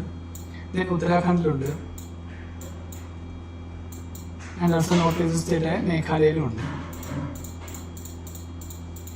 ഇവിടെയെല്ലാം എന്താണ് പ്രധാനമായിട്ട് ടീ പ്രൊഡ്യൂസിങ് സ്റ്റേറ്റ്സ് ആണ് ഇന്ത്യയിൽ. ഓക്കെ, അപ്പോൾ ആന്ധ്രാപ്രദേശ് മാത്രമേ ഇതിൽ മാറിയുള്ളൂ. കാരണം ആന്ധ്രാപ്രദേശ് പ്രധാനമായിട്ട് കോഫി, ടൊബാക്കോ അങ്ങനത്തെ പ്രോഡക്റ്റ്സ് ആണ് ആന്ധ്രയിൽ കൂടുതലും എന്താണ് കൃഷി ചെയ്യുന്നത്. Okay, next question 63. In India, credit rating agencies are regulated by Reserve Bank of India. Second statement, the rating agency popularly known as ICRA is public limited company. Third one, Brickwork Ratings is an Indian credit rating agency. ഏതൊക്കെ statement ആണ് ശരിയെന്നാണ് ചോദിച്ചേക്കുന്നത്. നമുക്ക് അറിയാവുന്ന ഒരു കാര്യം, first statement വായിക്കുമ്പോൾ തന്നെ നമുക്ക് മനസ്സിലാവും എന്താണ് in India credit rating agencies are regulated by reserve bank of India എന്ന് പറയുന്നത്. പക്ഷേ credit rating agency reserve bank of India ആണോ ചെയ്യുന്നത്? അത് ആരാണ് ചെയ്യുന്നത്? റിസർവ് ബാങ്ക് ഓഫ് ഇന്ത്യ അല്ല, പകരം സെബിയാണ് ചെയ്യുന്നത്. ക്രെഡിറ്റ് റേറ്റിംഗ് ഏജൻസിയായിട്ട് ബന്ധപ്പെട്ട കാര്യങ്ങളൊക്കെ ആരാണ്? സെബിയാണ് ചെയ്യുന്നത്. Okay, so in India credit rating agencies അതെന്താണ് regulated by securities and exchange board of ഇന്ത്യയാണ്. സെബിയാണ് അത് ചെയ്യുന്നത്. ഓക്കെ, ഏത് ആക്ട് വഴിയാണ്? SEBI regulations act, SEBI regulations act 1999 ഇത് പറയുന്നത്. So reserve bank of India അല്ല, പകരം ആരാണ്? സെബിയാണ് എന്ത് ഇത് കൺട്രോൾ ചെയ്യുന്നത്, റെഗുലേറ്റ് ചെയ്യുന്നത്. ക്രെഡിറ്റ് റേറ്റിംഗ് ഏജൻസീസിനെയൊക്കെ റെഗുലേറ്റ് ചെയ്യുന്ന ആരാണ്? സെബിയാണ്. Okay, security and exchange board of ഇന്ത്യയാണ്. സോ ഫസ്റ്റ് സ്റ്റേറ്റ്മെന്റ് റോങ് ആവുന്നതെന്ന് we got the answer option B ആയിരിക്കും. 2 and 3 ഓൺലി ആയിരിക്കും. അപ്പോൾ സെക്കൻഡ് സ്റ്റേറ്റ്മെന്റ് നോക്കി. The rating agency popularly known as ICRA is a public limited company. Okay, so ICRA Limited എന്ന് പറയുന്നത് ഒരു public limited കമ്പനിയാണ്. 1991 ഗുരുഗ്രാമിലാണ് ഇത് സ്ഥാപിച്ചത്. ഓക്കെ, 1991 ഗുരുഗ്രാമിലാണത് ഈ ICRA എന്ന് പറഞ്ഞ പബ്ലിക് ലിമിറ്റഡ് കമ്പനി ഫോം ആയത്. Then third statement പറയുന്നതാണ് Brickwork Rating is an Indian credit rating agency. അത് എന്താണ് ശരിയാണ്. കാരണം Brickwork Rating എന്ന് വെച്ചാൽ എന്താണ് സെബി രജിസ്റ്റേർഡ് ആയിട്ടുള്ള ഒരു ഇന്ത്യൻ ക്രെഡിറ്റ് റേറ്റിംഗ് ഏജൻസിയാണ്. അതിൻ്റെ ഹെഡ് ക്വാർട്ടേഴ്സ് ബാംഗ്ലൂരിലാണ്, ബംഗളൂരു. സോ ഹെഡ് ക്വാർട്ടേഴ്സ് എവിടെയാണ്? ബാംഗ്ലൂരിലാണ്. സോ ആ സ്റ്റേറ്റ്മെന്റ് എന്താണ് ശരിയാണ്. സോ ആൻസർ വരുന്നത് എന്താണ്? ഓപ്ഷൻ ബി ആണ്. 2 and 3 ഓൺലി ആയിരിക്കും. നമ്മുടെ ക്വസ്റ്റ്യൻ ചോദിച്ചതാണ് first India credit rating agencies are regulated by reserve bank of India എന്നാണ് പറഞ്ഞത്. പക്ഷേ ക്രെഡിറ്റ് റേറ്റിംഗ് ഏജൻസീസ് ആരാണ് റെഗുലേറ്റ് ചെയ്യുന്നത്? അത് സെബിയാണ്, security and exchange board of India ആണ്. ഏത് ആക്ട് വഴി? സെബി റെഗുലേഷൻ ആക്ട് 1999 വഴിയാണ് പറയുന്നത്. Then the rating agency popularly known as ICRA എന്ന് പറയുന്നത് പബ്ലിക് ലിമിറ്റഡ് കമ്പനിയാണ്. 1991 ഗുരുഗ്രാമിലാണ് ഫോം ചെയ്തത്. ദെൻ തേർഡ് വൺ പറയുന്നത് ബ്രിക്ക് ബോർഡ് റേറ്റിംഗ്, അതെന്താണ്? ഒരു ഇന്ത്യൻ ക്രെഡിറ്റ് റേറ്റിംഗ് ഏജൻസിയാണ്. അത് ശരിയായിട്ടുള്ള സ്റ്റേറ്റ്മെന്റ് ആണ്. സെബിയുടെ അണ്ടറിലാണ്. And its headquarters is Bangalore. Okay, so answer വരുന്നതാണ് ഓപ്ഷൻ ഡി ആണ്. 2 and 3 ഓൺലി ആയിരിക്കും. Next question, with reference to the banks board bureau which of the following statements are correct? The governor of RBI is the chairman of BBB, that is Banks Board Bureau. Second statement, BBB recommends for the selection of heads for public sector banks. Third statement, BBB helps the public sector banks in developing strategies and capital raising plans. Our Banks Board Bureau ആയിട്ട് related ഏത് statement ആണ് ശരിയെന്ന് ചോദിച്ചു ചെയ്യണം. First statement നോക്കി, the governor of the RBI is the chairman of bank boards bureau. Okay, bank boards ബ്യൂറോയുടെ chairman എന്ന് പറയുന്നത് RBI ഗവർണർ ആയിരിക്കും എന്നാണ് പറയുന്നത്. അപ്പോൾ ആ സ്റ്റേറ്റ്മെന്റ് നമുക്ക് കേൾക്കുമ്പോൾ തന്നെ മനസ്സിലാകും. കാരണം ബാങ്ക്സ് ബോർഡ് ബ്യൂറോ എന്ന് വെച്ചാൽ എന്താണ്? അത് ബാങ്ക്സിന് എന്താണ്? എന്തോ ഒരു ബോർഡാണ്. ഓക്കെ, സോ അവരുടെ തന്നെ ഒരു ബോർഡാണ്. സോ അതിലെപ്പോഴും എന്താണ്? ചെയർമാൻ RBI ആണോ എന്നുള്ള നിർബന്ധമില്ല. കാരണം അതെന്തായിരിക്കും? ചിലപ്പോൾ ഗവൺമെന്റ് അപ്പോയിന്റ് ചെയ്യുന്ന ആരെങ്കിലും ആവാനുള്ള ചാൻസ് ആയിരിക്കും അത് കൂടുതലെന്ന് പറയുന്നത്. സോ അതുകൊണ്ട് എന്താണ്? ഫസ്റ്റ് സ്റ്റേറ്റ്മെന്റ് റോങ് ആണ് ഇവിടെ. അപ്പോൾ ഫസ്റ്റ് സ്റ്റേറ്റ്മെന്റ് റോങ് ആകുമ്പോൾ എഗെയിൻ നമുക്ക് ആൻസർ കിട്ടും. ഏതാണ്? ഓപ്ഷൻ ബി ആണ്. 2 and 3 ഓൺലി ആയിരിക്കും. സോ ഫസ്റ്റ് പറയുന്നത് എന്താണ്? ചെയർമാൻ എന്ന് പറയുന്നത് governor of reserve bank of India എന്നാണ് പറയുന്നത്. പക്ഷേ ഗവർണർ അല്ല, റിസർവ് ബാങ്ക് ഓഫ് ഇന്ത്യയുടെ ഗവർണർ അല്ല. പകരം ആരായിരിക്കും? Would be an eminent professional or official appointed by whom? Appointed by government of India. Government of India appoint ചെയ്യുന്ന ഒരു എമിനന്റ് പ്രൊഫഷണൽ അല്ലെങ്കിൽ എന്തായിരിക്കും? ഒരു വ്യക്തി. ഓക്കെ, ഒരു പേഴ്സൺ ആയിരിക്കും ആരെന്ന് പറയുന്നത് ഈ ബാങ്ക്സ് ബോർഡ് ബ്യൂറോയുടെ ചെയർമാൻ എന്ന് പറയുന്നത്. അല്ലാതെ അത് RBIയുടെ ഗവർണർ ആണോ നിർബന്ധമില്ല. സോ ഫസ്റ്റ് സ്റ്റേറ്റ്മെന്റ് അവിടെ തന്നെ നമുക്ക് എന്താണ്? എലിമിനേറ്റ് ചെയ്യാനായിട്ട് പറ്റും. സെക്കൻഡ് സ്റ്റേറ്റ്മെന്റ് പറയുന്നത് എന്താണ്? BBB recommends for the selection of heads of public sector banks. Okay, BBB എന്ന പബ്ലിക് സെക്ടർ ബാങ്ക്സിന്റെ ഹെഡ്സിനെ സെലക്ട് ചെയ്യുന്നതെന്ന് പറയുന്നത് ആ സ്റ്റേറ്റ്മെന്റ് എന്താണ്? ശരിയാണ്. കാരണം they recommended candidates for the leadership position of like managing director, MDs, then CEOs. Okay, CEOs of public sector bank.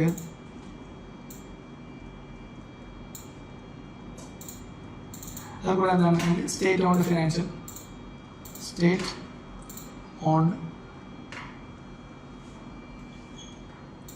Financial institutions.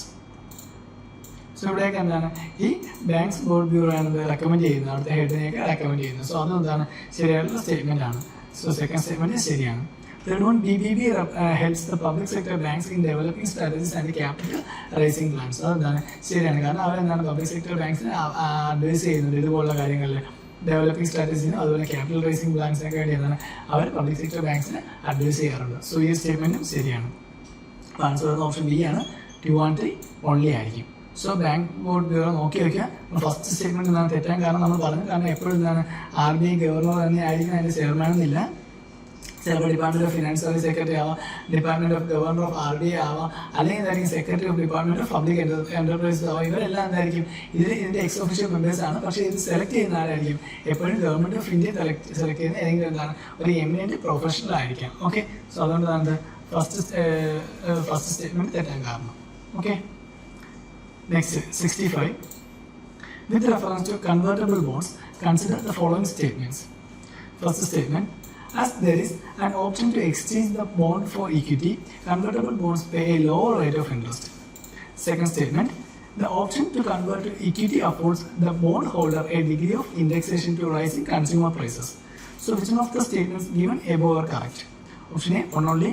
Option B, 2 only. Option C, both 1 and 2. Option D, neither 1 nor 2. അപ്പോൾ convertible bonds ആയിട്ട് related ഉള്ള question ആണ്. So with reference to convertible bonds consider the following statement. First statement നോക്കി, as there is an option to exchange the bond for equity, convertible bonds pay a lower rate of interest. Okay, so ഈ ഒരു statement എന്താണ് ശരിയായുള്ള കാര്യമാണ്. കാരണം convertible bonds എന്താണ് ഹോൾഡേഴ്സിന് bond convert ചെയ്യാനുള്ള right കൊടുക്കുന്നത്. Okay, so convertible bonds give the right to holders to convert the bonds and എന്തിനു വേണ്ടി അതിൻ്റെ specified number of shares issuing company. Okay, അതുകൊണ്ട് തന്നെ എന്ത് സംഭവിക്കും, കമ്പനീസിന് എന്ത് ചെയ്യാൻ പറ്റും, ബോൺസിന് ലോവർ കൂപ്പൺ റേറ്റിൽ എടുക്കാനായിട്ട് സാധിക്കും. ഓക്കെ, നോർമലി ഉള്ള റേറ്റിനെക്കാട്ടി ലോവർ റേറ്റ് ഓഫ് കൂപ്പണിൽ എന്തായിരിക്കും, അല്ലെങ്കിൽ റേറ്റ് ഓഫ് ഇൻട്രസ്റ്റിൽ എന്തായിരിക്കും ഇവർക്ക് എടുക്കാനായിട്ട് പറ്റും. സോ ഫസ്റ്റ് സ്റ്റേറ്റ്മെന്റ് എന്താണ് ശരിയാണ്. Second statement, the option to convert to equity affords the bondholder a degree of indexation to rising consumer prices. അപ്പോൾ ഈ സ്റ്റേറ്റ്മെന്റ് എന്താണ് ശരിയായിട്ടുള്ള സ്റ്റേറ്റ്മെന്റ് ആണ്. കാരണം എന്ത് പറയുന്നുണ്ട്, the option to convert to equity affords the bond holder a degree of indexation to rising consumer prices. അപ്പോൾ normally എന്താണ് ഹോൾഡിംഗ് ചെയ്യുമ്പോൾ എന്ത് സംഭവിക്കും, ഹോൾഡിംഗ് ഇക്വിറ്റി ഇതെന്താണ് ചെയ്തത്, ഇൻഫ്ലേഷന് എഗെയിൻസ്റ്റ് ആയിട്ട് ഹെഡ്ജ് ഉണ്ടാക്കും. Hedge against inflation. Okay, so ഈ ടൈമിൽ എന്ത് സംഭവിക്കുന്നുണ്ട്, കൺസ്യൂമർ പ്രൈസ് ഇൻക്രീസ് ആവാനുള്ള ചാൻസ് കൂടുതലാണ്. Okay, so as consumer prices rise company earnings and asset value often increase. Okay, consumer price rice ആകുമ്പോൾ എന്താണ് കമ്പനിയുടെ ഏർണിംഗ്സും അതുപോലെ എന്താണ് അസറ്റ് പ്രൈസും എന്താണ് വീണ്ടും ഇൻക്രീസ് ആവാൻ ചാൻസ് ഉണ്ട്. സോ ഇവിടെ പറയുന്നത് എന്താണ്, option to convert equity affords the bondholder a degree of indexation to rising consumer prices. അപ്പോൾ എന്താണ് as the consumer prices rise ആയ എന്ത് സംഭവിക്കുന്നുണ്ട്, കമ്പനി ഏർണിംഗ്സും അതുപോലെ തന്നെ അസറ്റ് വാല്യൂസും എന്താണ് ഓഫൺ ഇൻക്രീസ് ആവാനുള്ള ചാൻസ് ഉണ്ട്. So which can drive up the stock price. അതിനെന്താണ് സ്റ്റോക്ക് പ്രൈസിന് ഡ്രൈവ് ചെയ്യാൻ സാധിക്കും. ഓക്കെ, സോ സ്റ്റോക്ക് പ്രൈസിന് ഡ്രൈവ് ചെയ്യാനായിട്ട് സാധിക്കും. സോ അതുകൊണ്ട് എന്താണ് ആ സ്റ്റേറ്റ്മെന്റും ശരിയാണ്. അപ്പോൾ ആൻസർ വരുന്നതായിരിക്കും ഓപ്ഷൻ സി ആണ്, ബോത്ത് 1 and 2 ആണ് റൈറ്റ് എന്ന് പറയുന്നത്. സോ 65 ആൻസർ വരുന്നത് ഓപ്ഷൻ സി ആണ്, ബോത്ത് 1 and 2 ആണ്. Next question 66. Consider the following: Asian Infrastructure Investment Bank, Missile Technology Control Regime, Shanghai Cooperation Organization. So India is the member of which of the above? India ഏതിലേക്ക് member എന്നാണ് ചോദിച്ചേക്കുന്നത്. So നമുക്ക് അറിയാവുന്ന കാര്യമാണ് ഏതിലേക്ക്, India ഈ 3 ബോഡിയുടെ മെമ്പറാണ്. ഓക്കെ, ഷാങ്ഹായ് കോർപ്പറേഷൻ, അതുപോലെ missile technology control regime and Asian infrastructure investment bank. ഇതിന് 3 എന്താണ് ഇന്ത്യ മെമ്പറാണ്. സോ ഇന്ത്യ ഇതിന് 3 എന്താണ് പാർട്ണറാണ്. സോ ഫസ്റ്റ് നോക്കുകയാണെങ്കിൽ Asian infrastructure investment bank. So ഇതിലെന്താണ് ഇന്ത്യ ഇതിന്റെ ഫൗണ്ടിങ് മെമ്പറാണ്. India founding member of Asian infrastructure investment bank ആണ്. And second largest share holder ആണ്. Okay, second largest share holder ആണ് ഏഷ്യൻ ഇൻഫ്രാസ്ട്രക്ചർ ഇൻവെസ്റ്റ്മെന്റ് ബാങ്കിൽ ഇന്ത്യ. ദെൻ സെക്കൻഡ് വരുന്നത് ഏതാണ്, missile technology control regime. Okay, MTCR ആണ്. അപ്പോൾ missile technology control regime എന്താണ് India join ചെയ്തിട്ടുണ്ട്. 35th മെമ്പറായിട്ട് എന്താണ് ഇന്ത്യ ജോയിൻ ചെയ്തത്. ഏത് വർഷമാണ്, 2016 2016 June 27. Okay, 2016 June 27 India MTCR missile technology control റെജിമിലേക്ക് അംഗമായത്. ദെൻ തേർഡ് പറയുന്നത് SCO ആണ്, ഷാങ്ഹായ് കോർപ്പറേഷൻ ഓർഗനൈസേഷൻ ആണ്. അതിലും എന്താണ് ഇന്ത്യ ഫുൾ മെമ്പറായി. ഏത് ടൈമിലാണ് ഇന്ത്യ ബിക്കം ഫുൾ മെമ്പർ,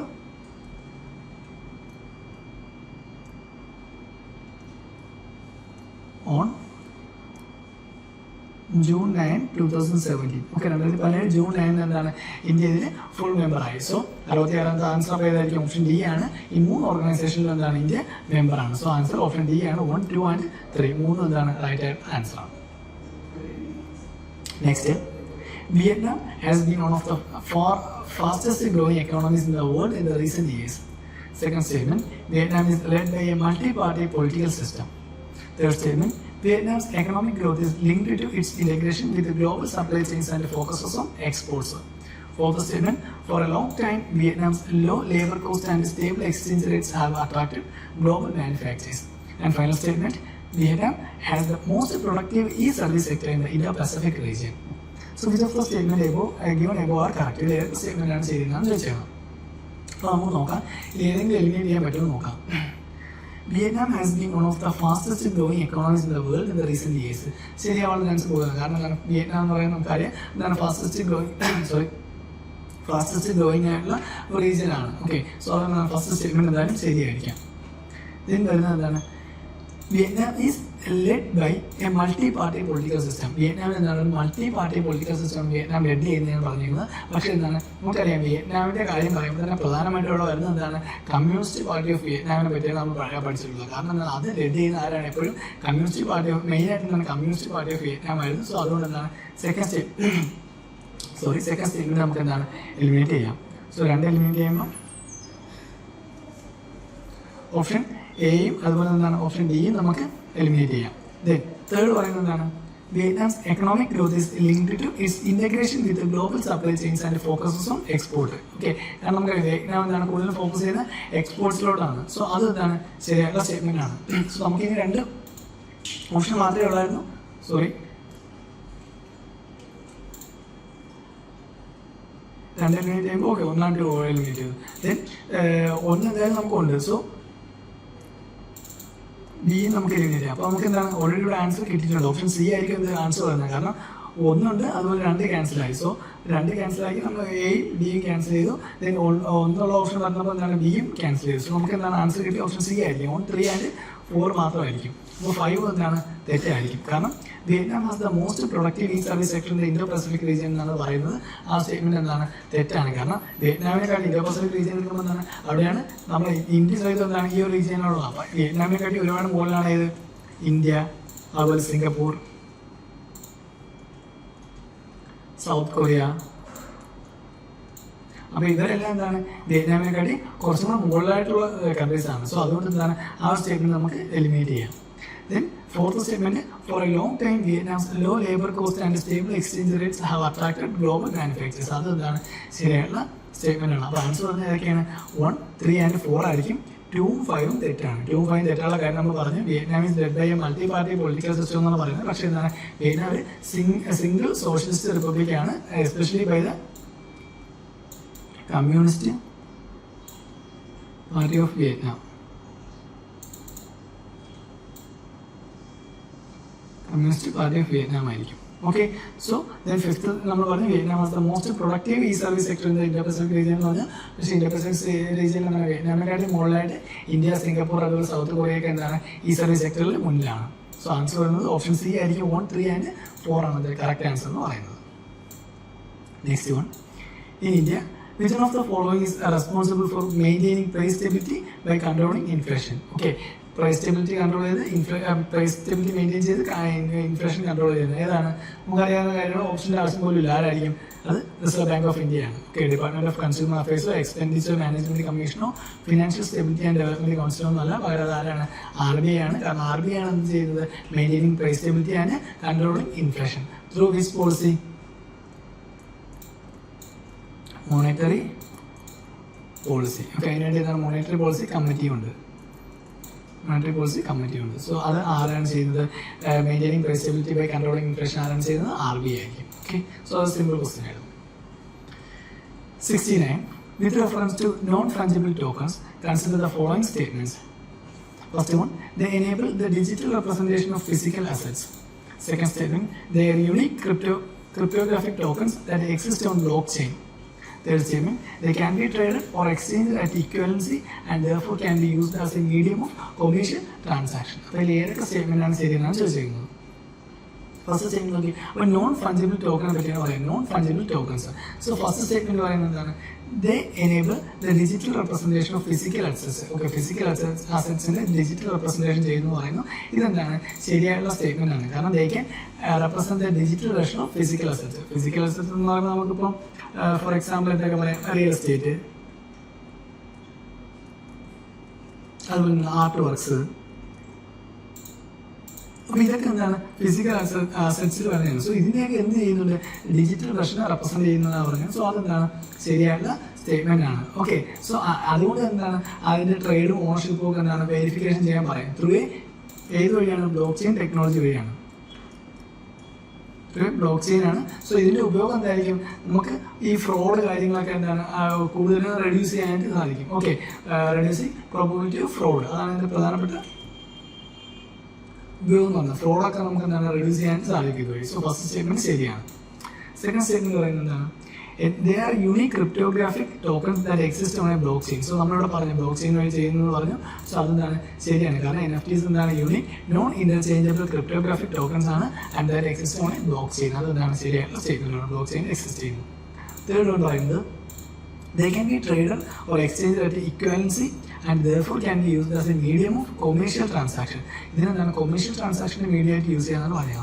നമ്മൾ പറഞ്ഞു NFTs എന്ന് വെച്ചാൽ എന്താണ് നോൺ ഫഞ്ചിബിൾ ടോക്കൺസ് എന്നാണ് പറയുന്നത് തന്നെ. ഓക്കെ, എന്ന് വെച്ചാൽ അതിൻ്റെ മീനിങ് എന്ന് വെച്ചാൽ എന്താണ്, അത് യുണീക്കാണ്. Okay, and it's cannot exchange at equivalency. അവിടെ എന്താണ് ഇക്വലൻസി കിട്ടത്തില്ല. ഓക്കെ, കാരണം യുണീക്കാണ്, അതുകൊണ്ട് എന്താണ് അവിടെ ഇക്വലൻസി കിട്ടാനുള്ള ചാൻസ് വളരെ കൂടുതലാണ്. കാരണം യുണീക്ക് ആയിട്ടുള്ള ഒന്ന് എന്താണ് എല്ലാമായിട്ട് ഈക്വൽ ആയിരിക്കത്തില്ല. സോ ഇക്വലൻസി കിട്ടാനുള്ള ചാൻസ് ആണ്. അതുകൊണ്ട് എന്താണ് ഡിഫറെൻറ്റ് ടോക്കൺ ആയിരിക്കുന്നത്, ഡിഫറെൻറ്റ് വാല്യൂ ആയിരിക്കും ഇതിൽ ഓരോ ടോക്കണും വരുന്നത്. സോ ഡിഫറെൻറ്റ് വാല്യൂ ആയതുകൊണ്ട് എന്താണ് നമുക്കിതൊരു കൊമേഴ്ഷ്യൽ ട്രാൻസാക്ഷൻ സ്റ്റാൻഡേർഡ് മീഡിയ ആയിട്ട് എന്താണ് യൂസ് ചെയ്യുന്നത് വളരെ പാടില്ല. കാരണം എന്താണ് കൊമേഴ്ഷ്യൽ ട്രാൻസാക്ഷൻ ആകുമ്പോൾ അതിന് സെയിം വാല്യൂ ആയിരിക്കും, വാല്യൂ കറക്റ്റ് ആയിരിക്കും, അവിടെ എന്താണ് ഡിഫറൻസ് വരാനൊന്നും പാടില്ല.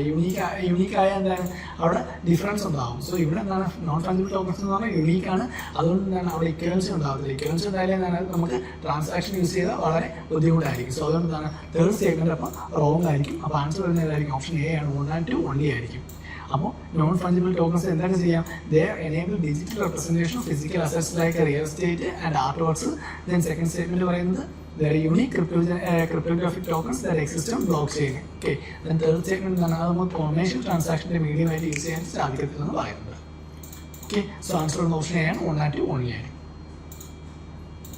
Next one, consider the following place റിസർവോയർസ് States: ഗതപ്രഭ Telangana, Gandhisagar Madhya Pradesh, Indira Sagar Andhra Pradesh, മൈത്തോൺ Chhattisgarh. അതിൽ ഏതൊക്കെയാണ് ശരിയെന്നാണ്, sorry how many purse given above are not correctly ആണ് ചോദിച്ചിരിക്കുന്നത്. ഓക്കെ, നോട്ട് കറക്റ്റ്ലി മാച്ച് ആണ് ചോദിച്ചിരിക്കുന്നത്. ഓക്കെ, ശരിയായിട്ട് മാച്ച് ചെയ്തിരിക്കുന്നത് അല്ല ചോദിച്ചിരിക്കുന്നത്, ഇൻകറക്റ്റ് ആയിട്ട് നോട്ട് കറക്റ്റ് ആയിട്ട് മാച്ച് ചെയ്തിരിക്കുന്നത് ഏതൊക്കെയാണ് ചോദിച്ചിരിക്കുന്നത്. അപ്പോൾ നമുക്ക് ആദ്യം നോക്കാം. ഫസ്റ്റ് ഏതാണ്, ഗതപ്രഭ. ഗതപ്രഭ എവിടെയാണുള്ളത്, തെലങ്കാനയല്ല, പകരം കർണാടകയാണ്. ഓക്കെ, കർണാടകയിലെ ബെൽഗാവി ഡിസ്ട്രിക്റ്റിലാണ് ഇത് ഗതപ്രഭ ഉള്ളത്. അതൊരു ഹൈഡ്രോ ഇലക്ട്രിക് ഇറിഗേഷൻ ഡാമാണ്.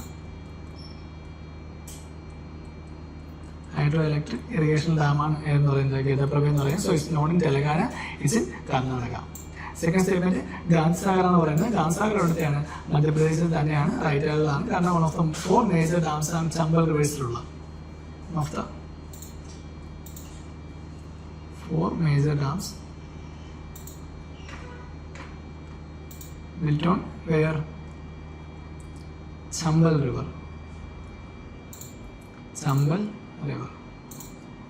Then വരുന്നത് ഇന്ദിരാസാഗറാണ്. ഇന്ദിരാസാഗർ ആന്ധ്രാപ്രദേശിലെന്ന് പറയുന്നത്. പക്ഷേ ഇന്ദിരാസാഗർ എവിടെയാണ് വരുന്നത്, ആന്ധ്രാപ്രദേശിലല്ല, അത് എവിടെയാണ് വരുന്നത്, മധ്യപ്രദേശിലാണ് വരുന്നത്. നർമ്മദ റിവറിലാണ് ബിൽറ്റ് ചെയ്തിരിക്കുന്നത്. മധ്യപ്രദേശിൽ നർമ്മദ റിവറിലാണ് ബിൽറ്റ് ചെയ്തിരിക്കുന്നത്. ദെൻ ഫൈനൽ വൺ മൈത്തോൺ ആണ്. മൈത്തോൺ ഛത്തീസ്ഗഡിലാണെന്ന് പറഞ്ഞിരിക്കുന്നത്. പക്ഷേ മൈത്തോൺ എവിടെയാണ്, ഛത്തീസ്ഗഡ് അല്ല, ജാർഖണ്ഡാണ്. ഓക്കെ, റിവർ ബരാക്കാറിന്റെ ബാങ്ക്സിലാണ് ഏതുള്ളത്, ഈ മൈത്തോൺ റിസർവോയർ ഉള്ളത്. ഓക്കെ, സോ അതുകൊണ്ട് എന്താണ് അതും ശരിയായുള്ള സ്റ്റേറ്റ്മെന്റ് ആണ്. ഇത് ഓൺ ചെയ്തേക്കുന്നത്, ഈ മൈത്തോൺ ഓൺ ചെയ്തേക്കുന്നത് ആരാണ്,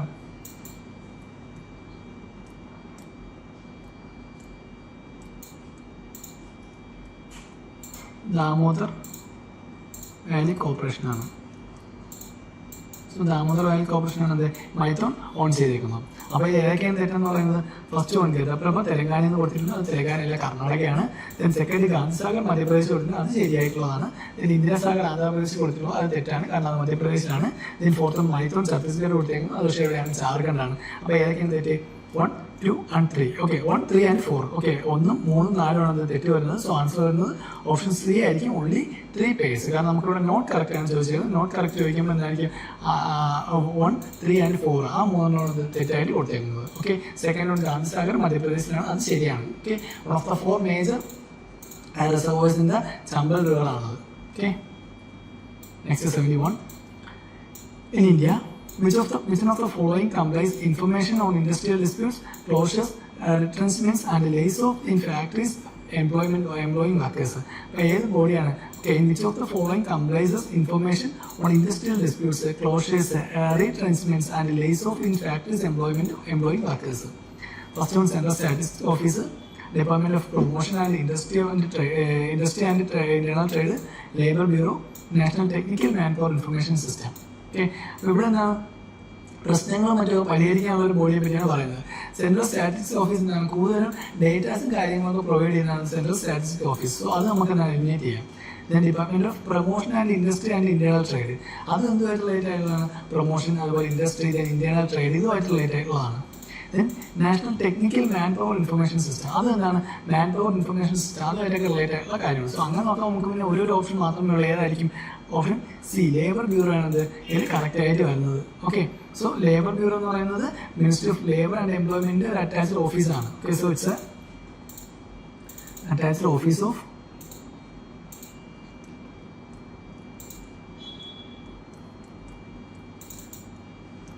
ministry of labour and employment. So ഇവരാണ് എന്ത് ഇതുപോലുള്ള compliance, information on industrial disputes, closures, retrenchments and lay off the factories employment workers, ഇതെല്ലാം ആരാണ് നോക്കുന്നത്? ലേബർ ബ്യൂറോയാണ്. ഓക്കെ, പ്രധാനമായിട്ടും എന്താണ് 3 ഫംഗ്ഷനാണ് ഈ ലേബർ ബ്യൂറോയ്ക്ക് ഉള്ളത്. ഒന്ന്, labour intelligence.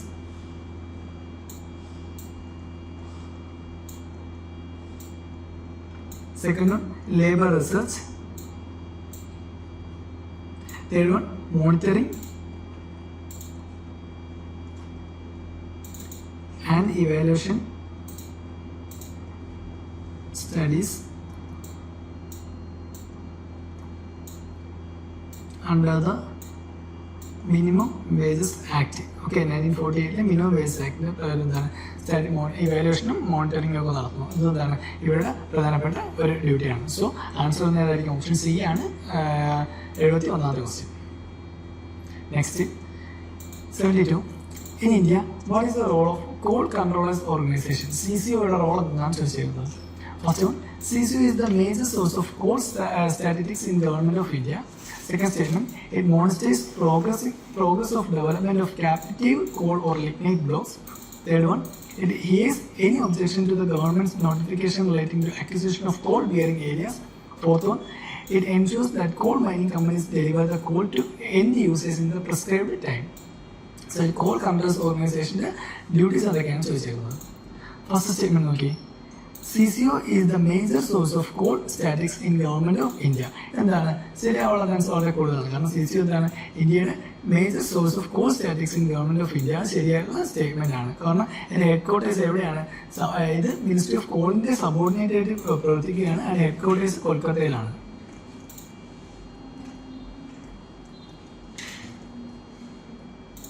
Okay.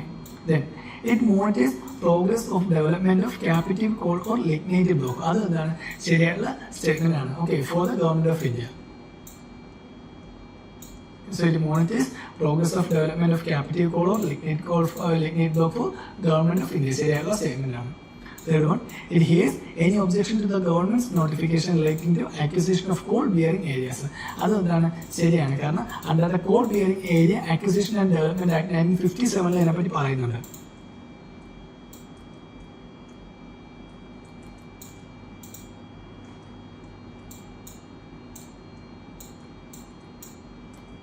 Acquisition and development act act 1957 എന്താണ് ഇതിനെപ്പറ്റി പറയുന്നത്. കാരണം it hears any objection to government notification relating to the acquisition of coal bearing areas. Okay, അതും എന്താണ് ശരിയായിട്ടുള്ള സ്റ്റേറ്റ്മെന്റ് ആണ്. ദെൻ ഫോർത്ത് വൺ പറയുന്നത് എന്താണ്? It ensures that coal mining companies deliver the coal to end users in the prescribed time. Okay, end users എന്താണ് prescribed ടൈമിൽ deliver ചെയ്യുന്നതാണ് നോക്കുന്നത്. എന്താണ് ഇവരുടെ ഡ്യൂട്ടി എന്ന് പറഞ്ഞിരിക്കുന്നത്. പക്ഷേ ഇതെന്താണ് അവരുടെ ഡ്യൂട്ടി അല്ല. കാരണം ഇതെന്താണ് ഒരു ലോജിസ്റ്റിക് മാനേജ്മെന്റിലാണ് വരുന്നത്. കാരണം ഇവർ പറയുന്നതാണ് ഇവരുടെ അല്ലെങ്കിൽ CCOയുടെ പ്രധാനപ്പെട്ട ഡ്യൂട്ടി എന്ന് പറയുന്നതാണ് regulation, then quality monitoring,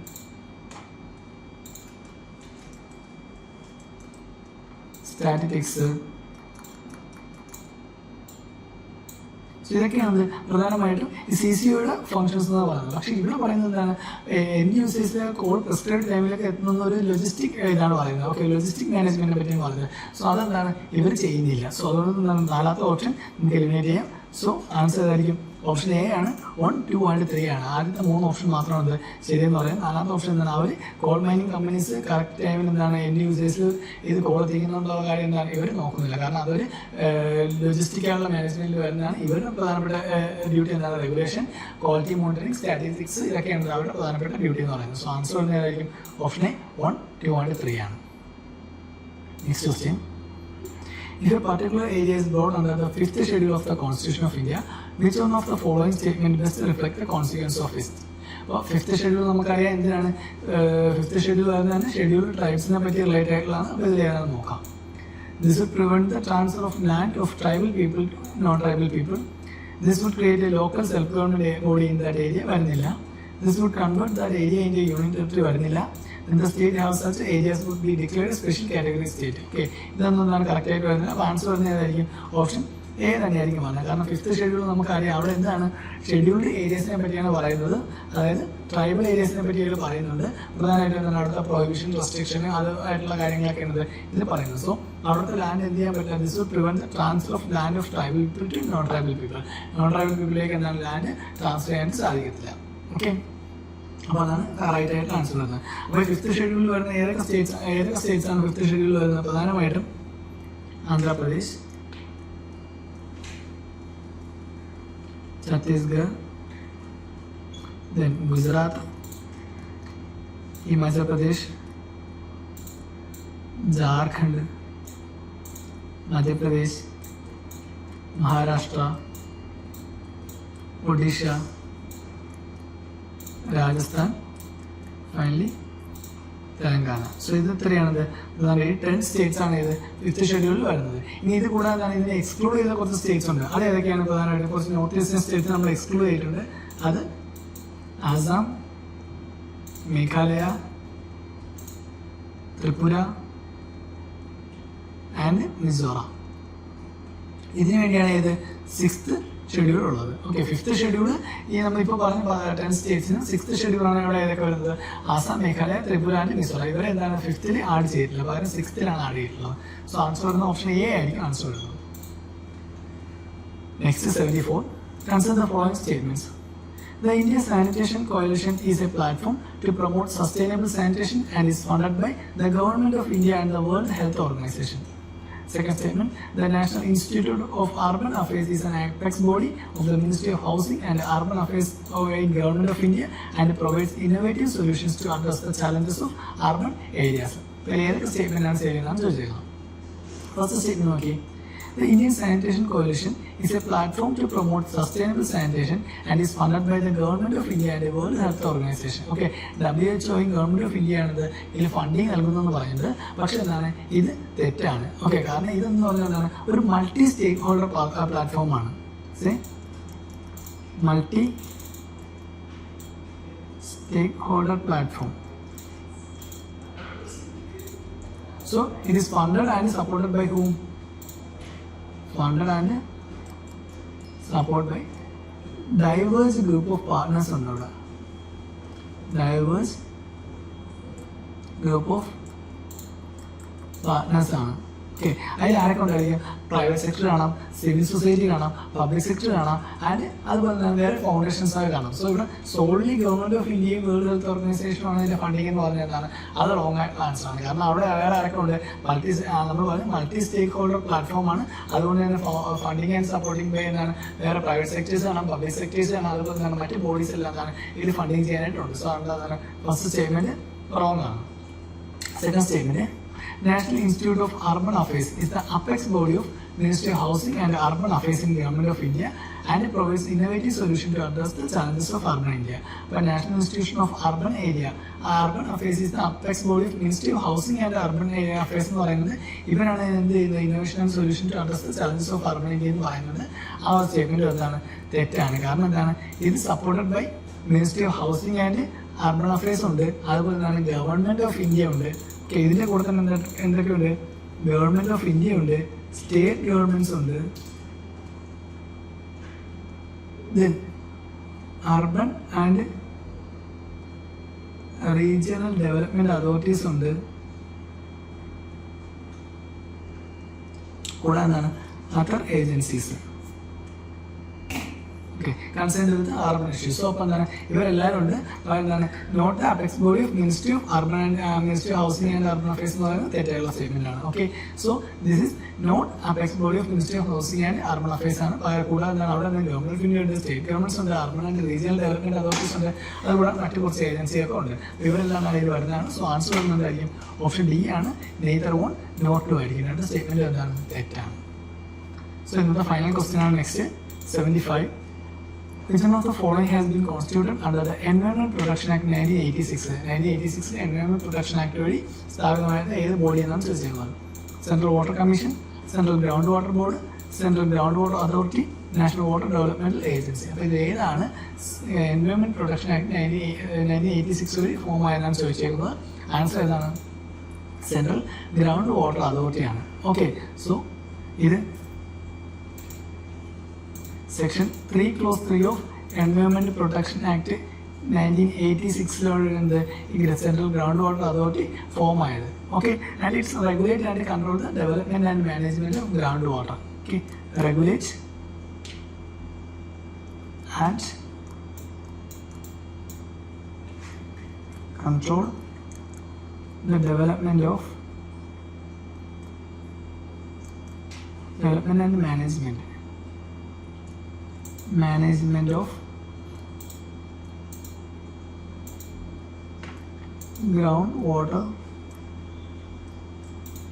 resources in India. Okay, so it regulate and control the development and management of groundwater resources in India. So അതാണ് സെൻട്രൽ ഗ്രൗണ്ട് വാട്ടർ അതോറിറ്റി ചെയ്യുന്നത്. Section 3 clause 3 of the environment protection act 1986 വഴിയാണത് ഇത് form ആയത്. Okay so അതിനെ നമുക്ക് ബാക്കി ബോഡീസും ഉണ്ട്. Central water commission ഉണ്ട്, central ground water board ഉണ്ട്, അതുപോലെ നാഷണൽ വാട്ടർ ഡെവലപ്മെന്റ് ഏജൻസി ഉണ്ട്. അതിനെപ്പറ്റി കൂടെ എന്താണ് ജസ്റ്റ് നോക്കാം. അപ്പോൾ സെൻട്രൽ വാട്ടർ കമ്മീഷൻ എന്ന് വെച്ചാൽ എന്താണ്? It's a premier technical organisation ആണ്. ആരുടെയാണ്? ഗവൺമെന്റ് ഓഫ് ഇന്ത്യയുടെയാണ്. സോ വാട്ടർ റിസോഴ്സ് ആൻഡ് ഇത് പ്രധാനമായിട്ടും ഏത് ഓഫീസുമായിട്ടാണ്? മിനിസ്ട്രി ഓഫ് വാട്ടറുമായിട്ട് ഇപ്പോൾ അറ്റാച്ച് ചെയ്തിരിക്കുന്നതാണ്. Ministry of water resource. ഇത് കൂടാതെ പിന്നെ ഏതൊക്കെ ഉണ്ട്? River development, Ganga റീജുനേഷൻ,